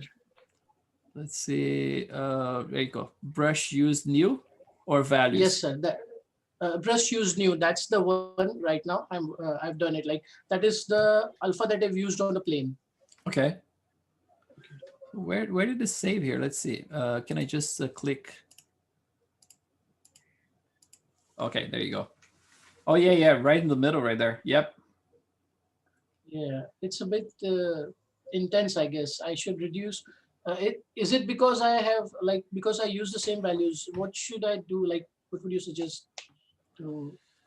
That's a good question, man, because I think like at this point, if you want to save this brush here without having to redo it, I would bring the alpha into Photoshop and I would try to create like a, you know, it's like a kind of like a gradient and try to blend things, you know, it's like so you can actually level the whole thing to look like it's all the same, you know, depth. I think in Photoshop would be an easier way to do it, you know. Yeah. Okay, sir. Yeah.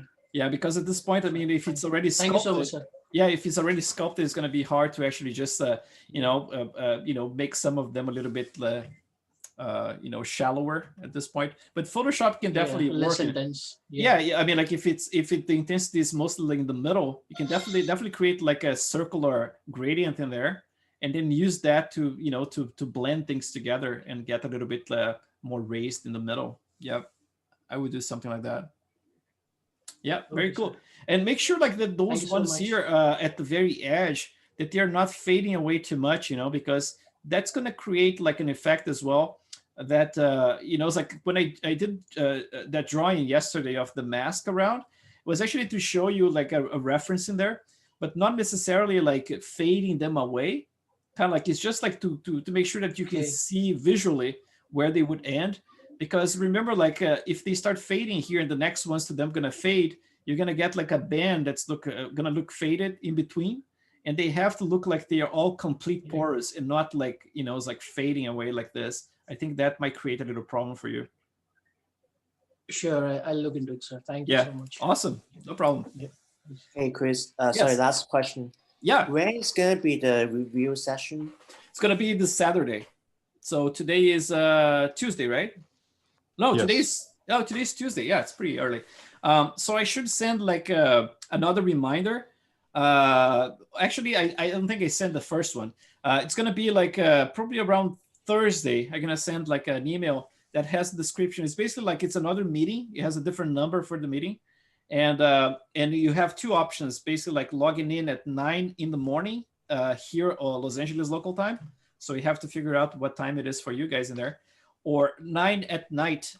So basically like you're gonna pick like which one works the best for you, you know. It's like if it's in the middle of the night, I don't expect you guys to wake up just for it, you know. So pick a time that works the best for you. Can we attend both, sir, just to learn more? Yeah. But yeah, it's cool. I mean, like I said, some artists, they just like show up in both, because when I do those reviews, when I do the reviews, like each one of the characters has a different set of like problems, right? Like, and then sometimes I suggest different things for different models, and then people just like to get those little tricks in there. But it's always helpful. Yeah. If you can make it, that's good. Yeah, sure, sir. Thank you so much. All right, guys. So, Chris, you're not gonna have like an order of who you're gonna like review first. You're just gonna kind of just go at it randomly. That's always a good question, because what happened in the past is that I did all kinds of ways, like alphabetically, I did reverse alphabetically, I did you know, it's like in order of arrival, so pretty much like you guys would keep track of who was there first. But for the most part, people are very polite, you know. It's like more polite than you should, actually. People are just like, no, you first. You first. Just like, it was more of just like if someone's, you know, across the world and they're 3 in the morning and I'm like just waking up, like you know, obviously I would want to give them priority over me. Yeah, exactly. So yeah. That's the only reason why I asked if like maybe there was a way to, you know, have people kind of set up a time for themselves. I totally accept any suggestions, man. Like I totally see what you're saying, because yeah, it's true. I mean, like those reviews, for example, starting at 9, the first session goes from 9 all the way to 1:30 or 2 p.m. basically. So it's like 5 hours straight almost, right? Like 4 to 5 hours. So yeah, for example, 5 hours is a good chunk of time, and somebody might want to use the first 3 hours to sleep and then show up just in the last 2. But I don't have a solution for like how we should do this. I up for suggestions, actually. You know, if you guys want to just first thing I would say, like, just check your local time and see what time those times here in Los Angeles translate to you guys. And then with that in mind, you just like, okay, my preference is, you know, it's like morning, or preferences at night. And we can maybe like kind of like create a little list, an attempt list, you know, it's like, and then within the context, then we see how we can actually manage things. But yeah, I was gonna say maybe even just like if you set up like a link to like your Google Calendar or something, and we can all just like go into it, and then if someone wants a specific time, they can just kind of slot that time or whatever. I don't know, just a thought. Yeah, that's a good idea, actually. Google Calendar, because yeah, when I send the invitation, it definitely goes, there's a link to the Google Calendar to add that time to your Google Calendar, but I don't know if you guys have access to actually incorporate things into it. I don't know how to give access to that. Yeah, I mean, I know when I used Outlook Calendar, like for example, like let's say I needed to talk to my lead, I could go into his calendar and I could set up an appointment on his open times. So I don't know if there's a way to do that for Google Calendar, but I don't know, that might work as an option. Just share the calendar. Share the calendar, right?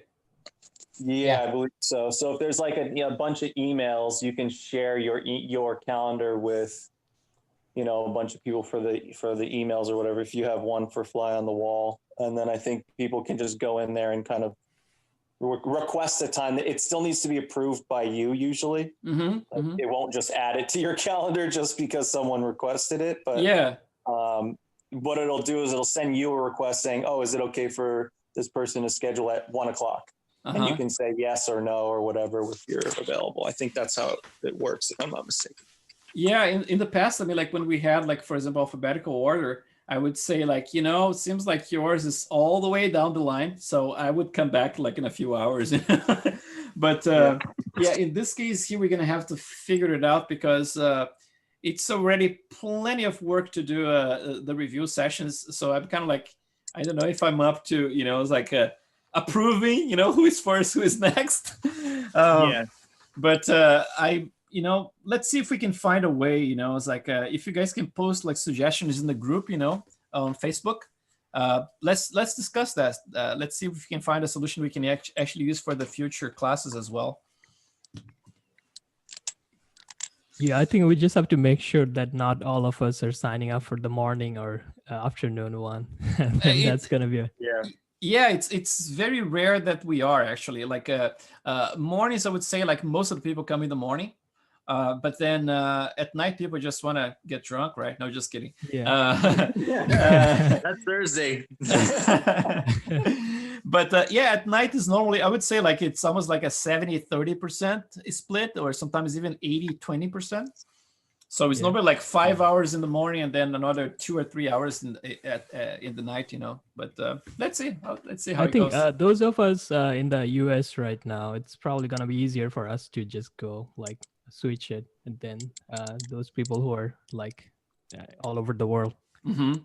Yeah, I'm comfortable with any time for the times that you gave. So like if there's people that need specific times, like I'd rather just plan to be on at a specific time.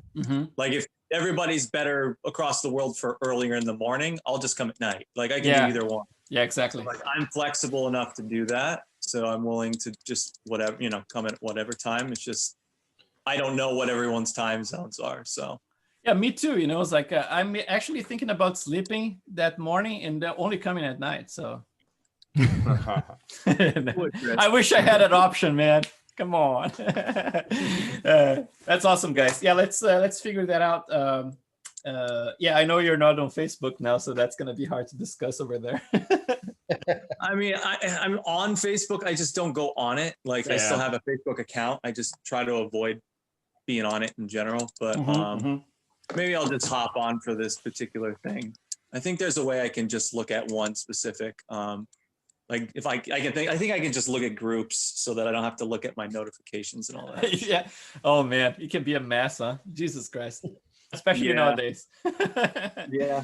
There's just too many soft people out there, and I'm just kind of over it. So yeah, so I mean, I guess I can just hop on for this specific thing. And just save. I mean, like there's in our introduction letter, right? Like for the group, like for the classes. So in the welcome letter here, it's like the link is straight to the group. You know, if you click this one, you're gonna go straight to it. You don't even need to look at anything else. So you're gonna go straight to the group in there, and you should be. Yeah, maybe I'll just do that. Yeah. I think that'll be all right. Yeah, save that link, and then every time you click, you just go straight in there. Yeah. Oh, that's pretty cool, man. Look at that. So someone is building like a caricature version of it for Game of Thrones. That's pretty cool.